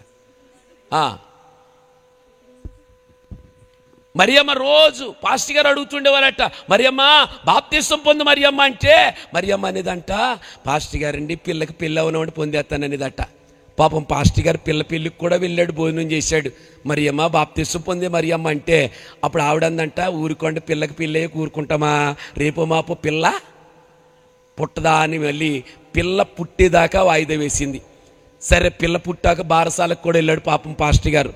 మరియమ్మ బారసాలకు వచ్చాను మరియమ్మ, పెళ్ళి అయిపోయింది, బారసాల అయిపోయింది, బాప్తిసం పొందే మరియమ్మ అంటే మరియమ్మ అందంట, ఊరుకోండి పిల్లే కదా పుడతా, రేపు మాపో పెద్ద మనిషి అవదా అందంట. మళ్ళీ అక్కడ దాకా వాయిదా వేసింది. అక్కడ దాకా వాయిదా వేసిన తర్వాత పాస్టర్ గారు అన్నారు, మళ్ళీ ఫంక్షన్కి వెళ్ళాడు పాపం, పెద్ద మనిషి అయింది. భోజనం చేసేటప్పుడు అన్నారు, మరియమ్మ పెళ్ళికి వచ్చానే, బారసాలకు వచ్చానమ్మా, తర్వాత బిచ్చురు ఫంక్షన్కి కూడా వచ్చానమ్మంటే ఊరుకోండి పాస్టర్ గారు, ఇంకో 4 నెలలు పోతే 4 సంవత్సరాలు పోతే పెళ్లి చేసేమా, అప్పుడు దాకా మీరు ఆగలేరా అంది. నా గొడవ కాదమ్మా, నీ గొడవ పాడుతున్నానమ్మా అని బతిమలాడుతున్నాడు పాస్టర్ గారు. పెళ్లికి వాయిదా వేసింది. ఈ లోపల మనవరాలు పెళ్ళి అవ్వలేదు కానీ బకెట్ దగ్గర పెట్టుకుని తన్నేసింది. చచ్చిపోయింది మరియమ్మ. చచ్చిపోయేసరికి ఎవడో వచ్చి చెప్తున్నాడు, ఏమండి మరియమ్మ చచ్చిపోయిందంటే ఈ పాస్టర్ గారు ఎంత ఫీల్ అయిపోయారో, పాపం మరియమ్మ చచ్చిపోయింది, పాపం హర్రే మరియమ్మ బాప్తిసం పొందకుండా చనిపోయావు మరియమ్మ, ప్రేతలాత్మలోకి వెళ్ళిపోతావు మరియమ్మ అని ఫీల్ అవుతుంటుంటే ఈ లోపల వాళ్ళ మేనలుడు బాగా తాగుతాడు కుర్రగాడు. వచ్చి అన్నాడు, పాస్టర్ గారండి మా మేనత్ చచ్చిపోయింది, మరి పెట్టిలో పెట్టాలి కదా, పెట్టి చేయించండి అన్నాడు. ఈయన అన్నాడు, లే పెట్టలేదు ఏమీ లేదు, బాప్తిసం పొందకుండా పెట్టి చేయించారేటే, వెళ్ళిపో అవతలమంటే ఇది ఆల్రెడీ మందు మీద ఉన్నాడు కదా, ఏంటి గట్టిగా మాట్లాడుతున్నారు, మర్యాదగా మీరు పెట్టి చేయించండి. ఒకవేళ మీరు పెట్టి చేయించలేదనుకో నేనే పెట్టి చేయించి ఆ పెట్టిలో మిమ్మల్ని ఎట్టేస్తాను అన్నాడు. ఇలా ఎలాగ వంకరగాళ్ళు కదా వీళ్ళు, నువ్వు మర్యాదగా పెట్టి చేయించేవు అనుకో పద్ధతికి ఉంటుంది, లేకపోతే అదే పెట్టి చేయించి ఊరుగా ఊరు వచ్చావు నువ్వు, నేను మడతడి దాంట్లో ఎట్టేస్తాను నేను అన్నాడు. కల్లిపొడి పాపం ఈయన అలిపోతే ఇంకేం జరుగుతుంది? గబగబ రాజుగాడికి 1000 రూపాయలు ఇచ్చారో పెట్టి చేయించుకొచ్చారా మరియమ్మకే. మనం ఏం చేస్తాం, ఇలాంటి వాళ్ళకి అందరికి పడాలని చెప్పేసి ఇష్టం లేకపోయినా సరే పెట్టి చేయించుకుని వచ్చేసి గబగబా స్నానం చేసి నేను వెనకాల వస్తానన్నాడు. రానని అంటే చంపేస్తాడు మళ్ళీ నేడు. అందుకని చెప్పేసి బాధపడలేక వెళ్ళేసరికి మరియమ్మ అప్పటికే బిగిసిపోయి నోరావిలించి చేసి పడుకుంది. నిద్ర చచ్చిపోయిందనమాట. చచ్చిపోతే దాన్ని పడుకోబెట్టిన దాకోండి ఎవడో జాలిపేసి పౌడర్ పట్టుకొచ్చి మొఖం మీద ఆ ముగ్గు జల్లినట్టు జల్లేసాడు. ఈ లోపల ఆడెవడో పట్టుకొచ్చి ఆ సెంట్ అట్టుకొచ్చి మొఖం నిండా జల్లేసాడు. ఈ లోపల పువ్వులు అట్టుకొస్తే నోట్లోను ముక్కులోను దీని మొఖం చూస్తే చిన్న సైజు దయ్యం అయిపోయింది అక్కడ. మీరు ఎప్పుడైనా చూడండి, పెట్లో ఎలా తయారు చేస్తారో చూడండి, దయ్యం పిల్ల తయారు చేస్తారు. మరియమ్మని అలాగే తయారు చేశారు. స్నానం చేసి పడుకోబెట్టేసి తెల్లసీర అలా చుట్టేసి, మరి గిచ్చులు పెట్టరు కదా, అప్పుడు మేకప్లకి ఏ పక్కలు ఉండవు కదా, అలా పడుకోబెట్టేసి అన్ని ముఖం మీద అన్నీ చల్లేతో కూర్చుంటే పిచ్చికరి చేసేసిన దయ్యం పిల్ల తయారైపోతే పాస్టర్ గారు ఒకసారి చూసి అల్లిపోయి బాబా ఇదేంటి ఇలా చచ్చిపోయింది మనకెందుకు వచ్చినాడు కళ్ళు మూసుకుని చిన్న ప్రార్థన చేసేసాడు. ఆయన ప్రార్థన చేసి తీసుకెళ్ళిపోండి అని అన్నాడు. తీసుకెళ్ళిపోతున్నట్టు తీసుకెళ్ళిపోయి లోపల తవ్వడానికి వెళ్ళిన వాళ్ళు కొంతమంది తవ్వేసి రెడీగా ఉన్నారు. ఈ లోపల మరియమ్మని తీసుకెళ్ళిపోయారు. అక్కడ సమాధి పెట్టి అక్కడ పెట్టారు.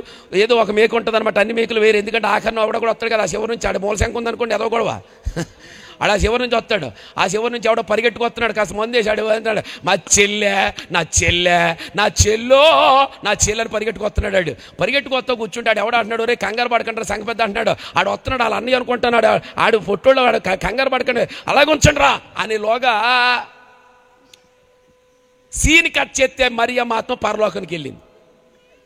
పరలోకానికి వెళ్ళిన తర్వాత లోపలికి వెళ్ళిపోతుంటే ప్రభు అన్నాడు, ఏయ్ మరియమ్మ ఎక్కడికి వస్తున్నాను అన్నాడు.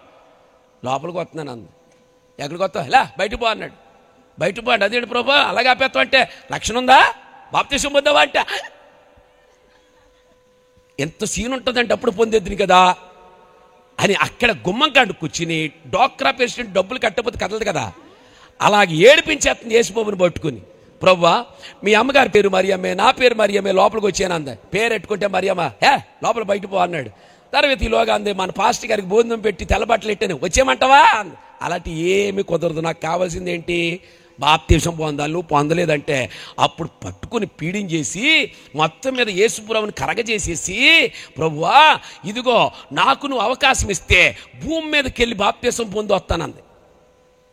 సరే ఈ సంగతే ఈ పెను మదములకు కూడా తెలిసి వస్తుందని ఆయన ఏమన్నాడంటే, సరే నీకు 2 గంటలు ఇస్తున్నాను, భూమి మీదకి వెళ్ళి బాప్తిసం పొంది వచ్చే అన్నాడు. ఇప్పుడు ఆత్మ బయలుదేరింది. ఎక్కడికి వచ్చేది మాట్లాడరా? పెట్టులోకి వచ్చేసింది. పెట్టులోకి వచ్చి దయ్యం పిల్ల దూరిపోయింది. దాని అవతారం అలాగుంది కదా. ఎప్పుడైతే పెట్టులోకి వచ్చిందో ఊపిరి వచ్చేసింది కదా. బాబు ఎంత చీకటే ఉందంటే 2 కాళ్ళతో తనిపెట్టి 2 కాళ్ళ చేతులతో ఒకేసారి టాప్ లేపేసింది. ఎప్పుడైతే టాప్ లేసిందో తవ్వడానికి వచ్చినోడు లేడు, మోసుకొత్తానికి వచ్చినోడు లేడు, తీసుకొచ్చినోడు లేడు, చూతాకు వచ్చినోడు లేడు, ఏడ్డానికి వచ్చినోడు లేడు. ఆడు ఎవడొస్తున్నాడు? ఎవడాడు? నా చెల్లె అని వస్తున్నాడు కదా. ఆడు ఎలాగైతే పరిగెట్టుకొచ్చాడు, ఇది ఎప్పుడైతే లేచిందో అబౌట్ టర్న్ అలాగే వెంటనే వెనక్కి తిరిగి పరిగెత్తి తెగ పరిగెత్తేసాడు.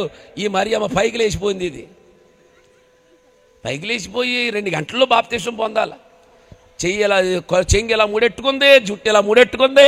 ఆ శ్మశానం చుట్టూ పాపం ఎక్సెట్ అంతే ద్వారం తెలియక గిరగిర అరగంట సేపు తిరిగింది. అరగంట తర్వాత ఒక కన్నం దొరికితే బయటకు వచ్చింది. ఎంత టైం అయిపోయింది? ఇంకెంత మిగిలింది చెప్పాలి. 1.5 గంటలో బాప్తిసం పొందాలా. ఈ 1.5 గంటలో పాస్టర్ గారి దగ్గరికి వెళ్ళాలిగా బాప్తిసం పొందాలంటే. పాపం బిడ్డ బయలుదేరి పాస్టర్ గారి దగ్గరికి వచ్చేసింది. పాస్టర్ గారు మోకరించి ప్రార్థన చేసుకున్నారు. ప్రభువా ప్రేతలాత్మలోకి వెళ్ళిపోతుంది మరియమ్మ, ఆ దురాత్మ శక్తిని భూమి మీదకి రాకుండా యేసునామములో బంధించండి అంటున్నాడు ఈయన. ఈ లోపల వచ్చేసింది మరియమ్మ. వచ్చేసి అయ్యగారు అనేసరికి ఇది ఇంక చూసి ఎవరది అన్నాడు. పెద్ద పోటీకెళ్ళగిన నేను మరియమ్మనంది. ఏ మరియమ్మ అంటే భీ మరియమ్మనంది. ఎప్పుడైతే భీ మరియమ్మనందో ఈయన చాలా తెలివిగా కిటికీ దగ్గరికి వచ్చి నువ్వు చచ్చిపోయావు కదా అంటే బతికొచ్చేసాను. దురాత్మ సైతన నేను సమాధి చేయనని చెప్పి పెట్టులో పెట్టలేనని చెప్పేసి నా దగ్గరికి వచ్చేస్తావా అని చెప్పి కిటికీ తెరిచి చూశాడు. వందనమండి అయ్యగారు అంది. దీని అవతారం దెయ్యంలో వందనమండి అయ్యగారు. వెంటనే లోపల నుంచి నూనె చేసి అట్టుకొచ్చి యేసు నామములో పొమ్మని ఆజ్ఞాపిస్తున్నాను. బైబిల్ ఎత్తి మీద ఉండండి నాకు బాప్తిసం బాప్తీసం కావాలంటాడు. పనికి మాలిన సైతానా, నీకు బాప్తీసం ఇస్తానని చెప్పేసి అరగంట పోయాక తలుపేసేసాడు ఆయన. ఇంకెంత ఉంది? గంటలో బాప్తీసం పొందాలి. ఏ పాస్టర్ గారు అయినా సరే సంఘ పెద్దల మాట వినాలి కదా. ఇప్పుడు అనుకుంది యోహాన్ అనే దగ్గరికి వెళ్దాం, సంఘ పెద్దాడు. ఆడు 4 అయితే బయటికి రాడు, ఆడు నేడు చూస్తాడే జడ్చుకుంటాడు. ఆడు ఏదేదో పాట పాడుకుంటుంటే మరియమ్మ వచ్చింది. దాంట్లో చిచ్చి 2 వారం రోజులు మరియమ్మ పేరు ఎత్తకూడదు బాబా, దయ్యమది అనుకునే లోగా వచ్చేసింది. వచ్చేసి యోహాన్ అన్నయ్య లోపల నుంచి ఎవరది అన్నాడు గంభీరమైన స్వరంతో. అన్నయ్య నేనన్నయ్య, యోహాన్ అని అంటే నేనంటే ఎవరా? మరియమ్మనన్నయ్య. ఏ మరియమ్మ? బి మరియమ్మన అంది. నువ్వు చచ్చిపోయావు కదా అంటే వచ్చేసాను కదా అంది. ఈడి పాస్టర్ గారు లాగా కిటికీ తలుపులు తెరుచుంటే బాగుండు. మెయిన్ డోర్ ఓపెన్ చేసేసాడు. మెయిన్ డోర్ ఎప్పుడైతే ఓపెన్ చేశాడో చచ్చిపోయిన శవాన్ని కల్లారు చూసింది ఈడే. అరికాళ్ళను మొదలెత్తుకుని తలదాకా చూసింది ఈడే. అక్కడ చచ్చిపోయిన దాన్ని మేకు వేసి పంపించడో ఈడే. అదే వచ్చేసింది ఇక్కడికి. కింద నుంచి పైకి చూశాడో లేదో మాట లేదు, చూపు నిలువు చూపు పడిపోయింది. బిగిసిపోయాడు బిడ్డ. పైనుంచి పోవలసినవి పైనుంచి పోతున్నాయి, కింద నుంచి పోవలసినవి కింద నుంచి పోతున్నాయి. పట్టుకుని కుదిపేసింది ఈవిడ. కుదిపేసి అన్నయ్య అన్నయ్య అన్నయ్య అంటే ఇంకెక్కడ అన్నయ్య?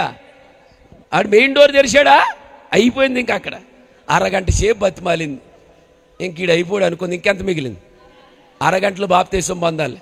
ఇంక ఈ గొడవ ఎంత ఎందుకు? మా ఆయన దగ్గరికి వెళ్తే మా ఆయన పాస్టర్ గారితో చెప్తాడు అనేటప్పటికి ఆడు శుభ్రంగా చచ్చిపోయింది. కానీ మందు వేసుకుని, సొక్కేసుకుని, మొక్కట్టుకుని, కర్ర దగ్గర పెట్టుకుని పనికి మాలింది, చచ్చిపోయింది. సీరియల్ అయితే నీకు అన్నం పెట్టలేదు. అది దేంతోటన్నా మాట్లాడితే రంకు కట్టేసింది నాకు. అయినా నేనంటే ప్రేమ ఈ దయ్యానికి. చచ్చిపోయిన దయ్యంలాగా వచ్చేద్ది అది. రానేదాని అంత చూస్తానని కూర్చున్నాడు. ప్రిపరేషన్లో ఉన్నాడు ఇటు. వచ్చినప్పుడు వచ్చేసింది. వచ్చేసి ఎవండి అంది. కమాన్, నువ్వు వస్తావన్న సంగతి నాకు తెలుసు, రా అంది. రా అనేటప్పటికి అమ్మయ్య మా ఆయనను గుర్తుపెట్టుకున్నాడు. కుర్చీలో కూర్చోబెట్టుకుని కథ చెప్తుంది. ఏంటి ఇలాగ వచ్చావంటే, నేను పరలోకం వెళ్ళానండి, దేవుడేమో బాప్తిసం పొందమని పంపించాడండి, పాస్టర్ గారి దగ్గరికి వెళ్ళానండి, ఆయన అరతొలిపి తీశాడండి, యోహానాని దగ్గరికి వెళ్ళానండి, బిగిసిపోయాడండి, చచ్చిపోయాడో లేదో తెలియదండి, అందుకని మీ దగ్గరికి వచ్చానండి. మీరు వచ్చి చెప్తే పాస్టర్ గారు బాప్తిసం వచ్చి చెప్పా, అలా చెప్తావు, నువ్వు చెప్తావు, నేను ఎదవని కాబట్టి నేను వింటాను. ఓ దయ్యం చెప్పటం నేను వింటాం, నువ్వు చెప్పటం నేను వింటాం, నేను వెళ్తాను, నువ్వు బాప్తిసం పొందుతావు. అప్ప నీకు మాలిన దయ్యం అంట మందు మీద ఉన్నాడు కదా, కర్ర ఇచ్చిన అరగంట కొట్టాడు. చచ్చిపోయింది. Time is over. ఇప్పుడు ఆత్మ ఎక్కడికి వెళ్ళింది? పరలోకం వెళ్తే ఇంకా దానిలా చూస్తుంది. మరి అమ్మా బాప్తిసం పొందావంటే ఏ మరి పొందిరాపోయావంటే ఎవరో నమ్మట్లేదు నాయన, నువ్వు ఇలాంటి ఆశాలు వేస్తావని పంపించాను నీకు. నీకంటే ఒక ధనవంతుడు వచ్చాడు, వాళ్ళ అన్నల తమ్ముళ్ళకి వెళ్తాను అన్నాడు, కుదరదన్నాను. ఒకవేళ నువ్వు ఇస్తే కనుక అవకాశం ఇస్తే ఎట్లాగుంటుంది అనే మాట నీకు ఇచ్చానే మరి అమ్మ. ఆ అవకాశాన్ని నువ్వు వినియోగించుకోలేదు. ఆ వేళ పెనుమదములో సరోజనమ్మ గారు కూటం పెట్టినప్పుడు మూర్తి పాస్టర్ గారు చెప్పించాను ఏమని, బాప్తిసం పొందమని. కూతురు పిల్లని వాయిదేశం, నువ్వు సచ్చావు కదా, ఇక నీకు పో, నరకానికి పో, సైతానని గెంటి పాడేశాడు. ఈ అవకాశం మీకు వస్తే గనక ఇది పరిస్థితి. Just like this is the one of the story. ఈ స్టోరీ చదువుతుండగా, నేను చెబుతుండగా మీరు కడుపారా సంతోషించారు. రేపు బాప్తిసం పొందకుండా నీకు ఈ అవకాశం దేవుడు ఇస్తాడా? ఇవ్వడు. కాబట్టే ఇదిగో మందిరములో ఉన్న నీవు రక్షణ పొంది సంఘములోనికి రాగలిగితే కనురెప్పపాటు కాలములో మేఘవాహనం ఎక్కి నా పరలోక ప్రభు దగ్గరికి ఈజీగా మనం వెళ్ళగలం. చప్పట్లు కొడుతూ సంతోషించండి, చప్పట్లు కొడుతూ సంతోషించండి. ఆ మేఘ వాహనమునకు రెండవ అనుభవములు రక్షణ పొంది వెళ్ళుదుముగాక. గట్టిగా హల్లెలూయా చెప్పండి, హల్లెలూయా. నేను చాలాసార్లు ఈ విషయాన్ని చెప్తాను. నేను ఒక చోట ఒక కూటానికి వెళ్ళాను. నేను ఆ కూటంలో లాస్ట్లో చెప్పాడు పాస్టర్ గారు, అయ్యగారు మా పిల్లలకి ఒకసారి మీరు లాస్ట్ అల్టర్గాలు ఇచ్చినప్పుడు ఎవరైనా బాప్తిసం పొందుతారేమో అడగమన్నాడు. నేను నిజంగా అడిగాను, నేను ఎప్పుడు అడిగాను అలాగా. పిల్లలారు ఎవరైనా బాప్తిసం పొందుతారా? ప్రసంగం అంతా బాగా విన్నారంటే ఆ టైంలో 6 లేచారు. 6 లేస్తే ఇలాంటి సభే, 6 లేచారు మీ చర్చిలో.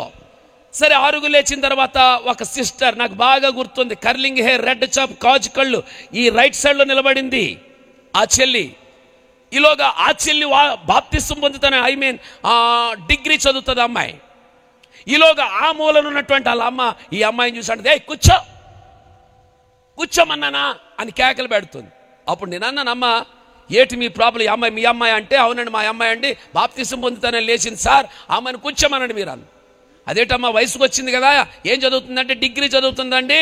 ఆ పిల్లకి వచ్చే సంవత్సరంలో అమెరికా సంబంధం చేస్తున్నాము, వాళ్ళ దేవుడిని నమ్ముకోలేదు, బాప్తిసం తర్వాత పొందుతానన్నారండి, అందుకని మా పిల్ల 3 సంవత్సరాల తర్వాత పొందుతుంది అంది. బాధపడ్డాను. అమ్మాయి కూర్చుంది.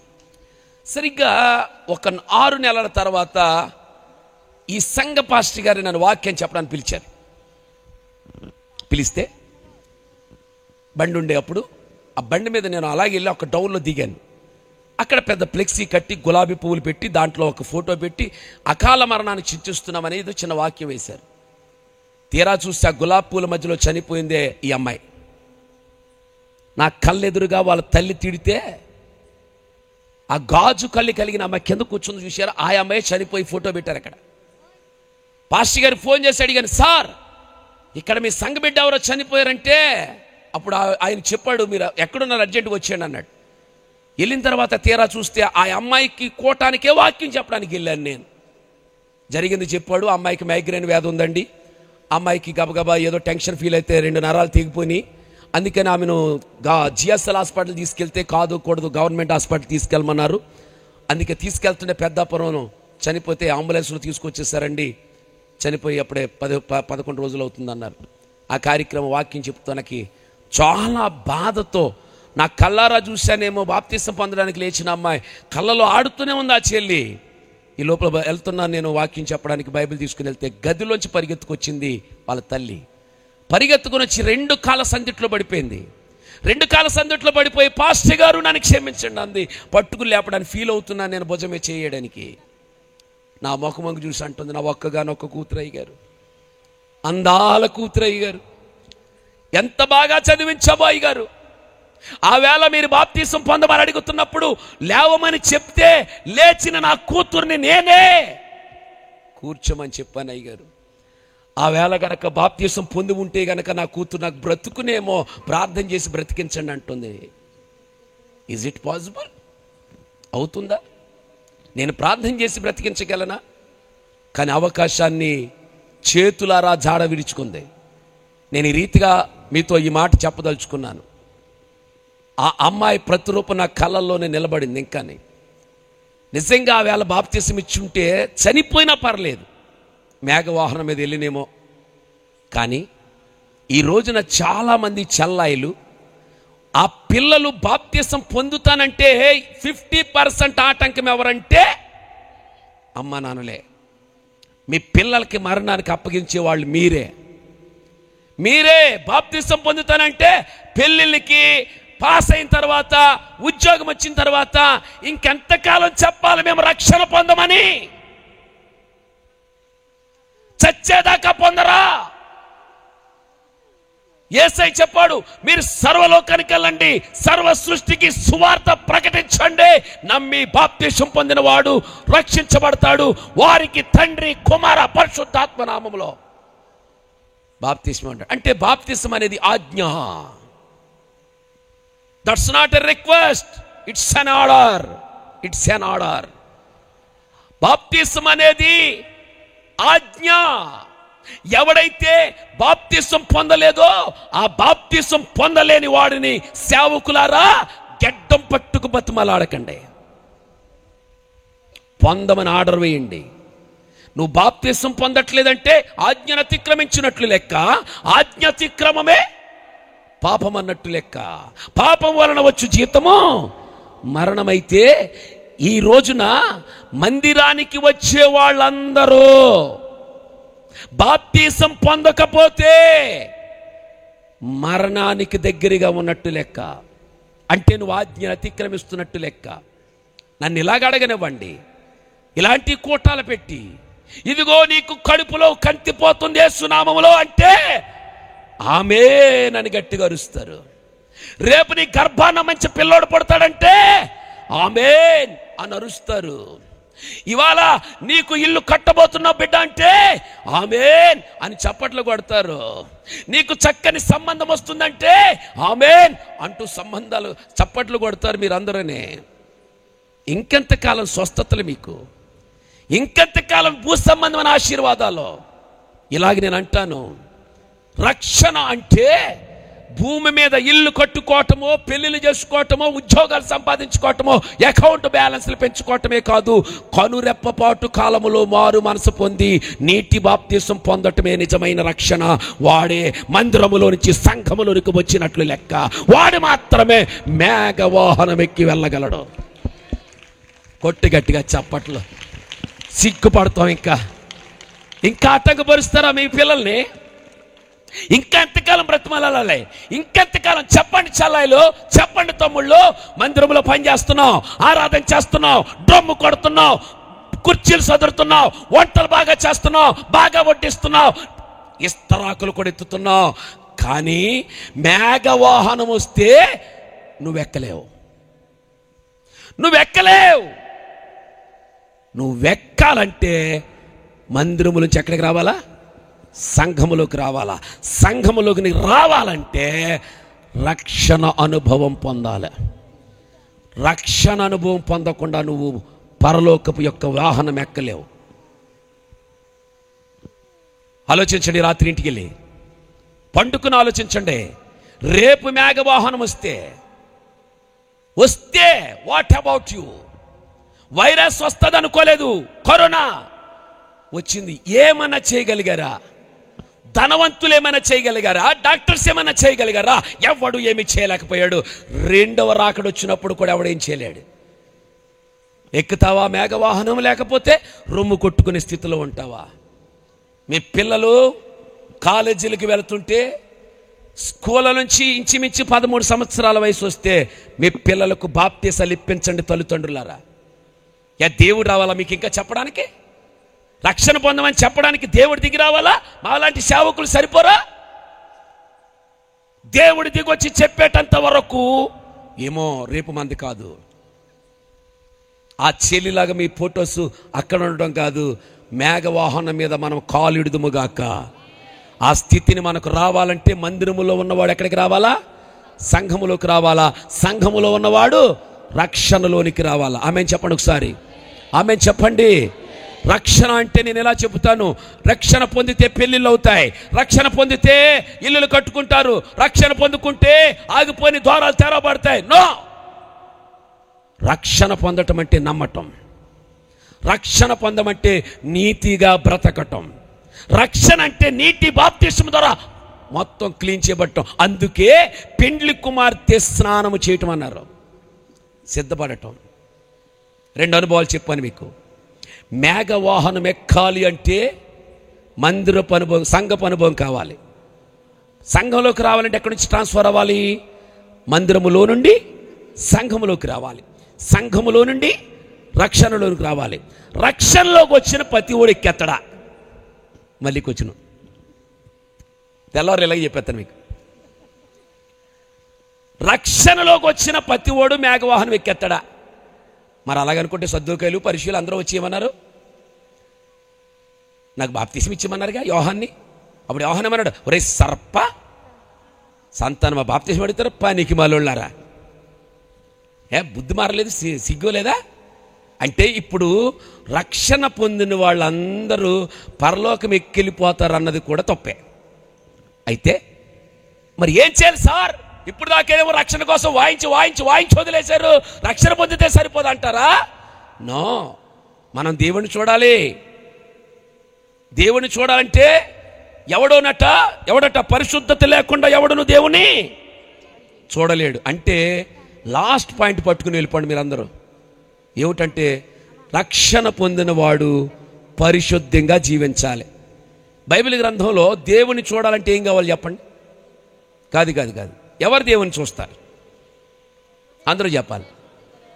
హృదయ శుద్ధి గలవారు ధన్యులు వారు దేవునిని. 9 వరాలు ఉన్నాయి అక్కడ, 9 ధన్యతలు ఉన్నాయి. ఆ 9 ధన్యతలు ప్రధానమైనది ఏంటంటే హృదయ శుద్ధి.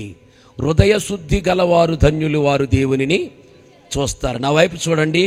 ఎవడైతే పరిశుద్ధంగా జీవిస్తాడో వాడే చప్పమంటూ మేఘవాహనం ఎక్కేస్తాడు, పరలోక రాజ్యానికి సదాకాలం వెళ్ళిపోతాడు. మీరు వెళ్ళిపోతా కూర్చుంటే మిగిలిన అందరూ ఊరుకుంటారా? ఏం చేస్తారు చెప్పగలే? మిగిలిన అందరూ ఏం చేస్తారు? బతకండి. బతికిన కొద్ది దినాలైన క్రైస్తవులారా, లాలోచి పడి భక్తి జీవితం కాదు. అక్కడో గొంతు ఇక్కడో గొంతేసే పరిస్థితి కాదు. కాసేపు ఆ వాళ్ళ దగ్గర కాసేపు వీళ్ళ దగ్గర కాదు. జీవించండి, పరిశుద్ధంగా జీవించండి. బ్రతుకుట క్రీస్తే, చావైతే లాభమని జీవించండి. పరిశుద్ధంగా జీవించండి. తాగుతూ వచ్చి ఇంకా మందిరంలో ఆరాధనలు చేయమాకండి. తాగుతూ వచ్చి క్రిస్మస్ కార్యక్రమంలో స్టార్స్ కట్టమాకండి. వేషాలు మానకుండా, వ్యభిచారం మానకుండా డాన్సులు కట్టుకుంటూ దేవుని మందిరంలోకి వచ్చి పరిశుద్ధులని మాకు కనపడతారేమో కానీ నీ నీతి క్రియలు దేవుని ఎదుట మురికి గుడ్డల్లా కనపడుతున్నాయి. పరిశుద్ధత లేకుండా దేవుని మనం చూడలేం. చివరి మాటగా నేను ముగిస్తున్నాను. 2 గుంపులు మీతో చూపించాను. ఒకటి దేవునిని చూచే గుంపు, రెండవ గుంపు రొమ్ము కొట్టుకునే గుంపు. అందుకే ఆయన మేఘారుడై వచ్చుచున్నాడు, ప్రతి నేత్రము ఆయనను చూచుదును, ఆయనను పొడిచిన వారు కూడా ఆయన చూచెదరు, మిగిలిన వారందరూ రొమ్ము, భూజనులందరూ రొమ్ము కొట్టుకుంటారు. అంటే భూజనులు అంటే విడవబడిన వారు. ప్రారంభం నుంచి ఒక్కసారి టచ్ చేసి వెళ్తాను మీకు. నాతో వెనకాల వచ్చేసేయండి. ఆయన ఎలా వెళ్ళాడు? అందరూ చెప్పండి. ఎలా వెళ్ళాడు? మేఘం మీద వెళ్ళాడు. ఎలా రాబోతున్నాడు? మేఘం మీద రాబోతున్నాడు. ఎందుకు రాబోతున్నాడు? సంఘాన్ని తీసుకెళ్ళడానికి రాబోతుంది. సంఘం ఎలా వెళ్ళబోతుంది? ఏ వాహనం మీద వెళ్ళాడు అదే వాహనం మీద రాబోతున్నాడు. అదే వాహనం మీద ఆయన మనల్ని కూడా ఎంతసేపు ఉంటుంది? 1 నిమిషం ఉంటుంది. కనురెప్పపాటు కాలములో ఆ వాహనాన్ని మనం ఎక్కబోతున్నాం. ఎక్కాలంటే సిద్ధపడాలి. ఎలాగా చెప్పాలి? పెళ్లి కూతురులాగా. ఎలా సిద్ధపడాలి? పెళ్లి కూతురులా సిద్ధపడాలి. పెళ్లి కూతురు సంఘములో సిద్ధపడాలి. సంఘములో సిద్ధపడాలంటే నెంబర్ 1 మందిరములో నుండి సంఘములోకి రావాలి. సంఘములో నుండి రక్షణలోకి రావాలి. రక్షణలోనికి నుండి పరిశుద్ధతలోనికి రావాలి. అట్లా వచ్చిన ప్రతి ఒక్కడు కూడా మేఘవాహనం ఎక్కుతాడు. నేను ఇలా చెబుతాను, 2024లో మేఘవాహనం వస్తే సిద్ధపడిపోయి వాహనం మీద వెళ్ళుదుముగాక. ఎవడైనా విరవబడితాడు, గుండెలు రొమ్మును కొట్టుకుని సదాకాలము భూమి మీదే 7 ఏండ్ల శ్రమను అనుభవించుదురుగాక. మనము పరలోకంలో ప్రభుతో 7 ఏండ్ల విందులో పాలు పొందుముగాక. అట్టి ధన్యత పరిశుద్ధాత్మ దేవుడు మీకు మీ సంఘానికి ఇచ్చి బలపరిచి నడిపించి ఆశీర్వదించి మేఘ వాహనం మీద తీసుకుని వెళ్ళును గాక.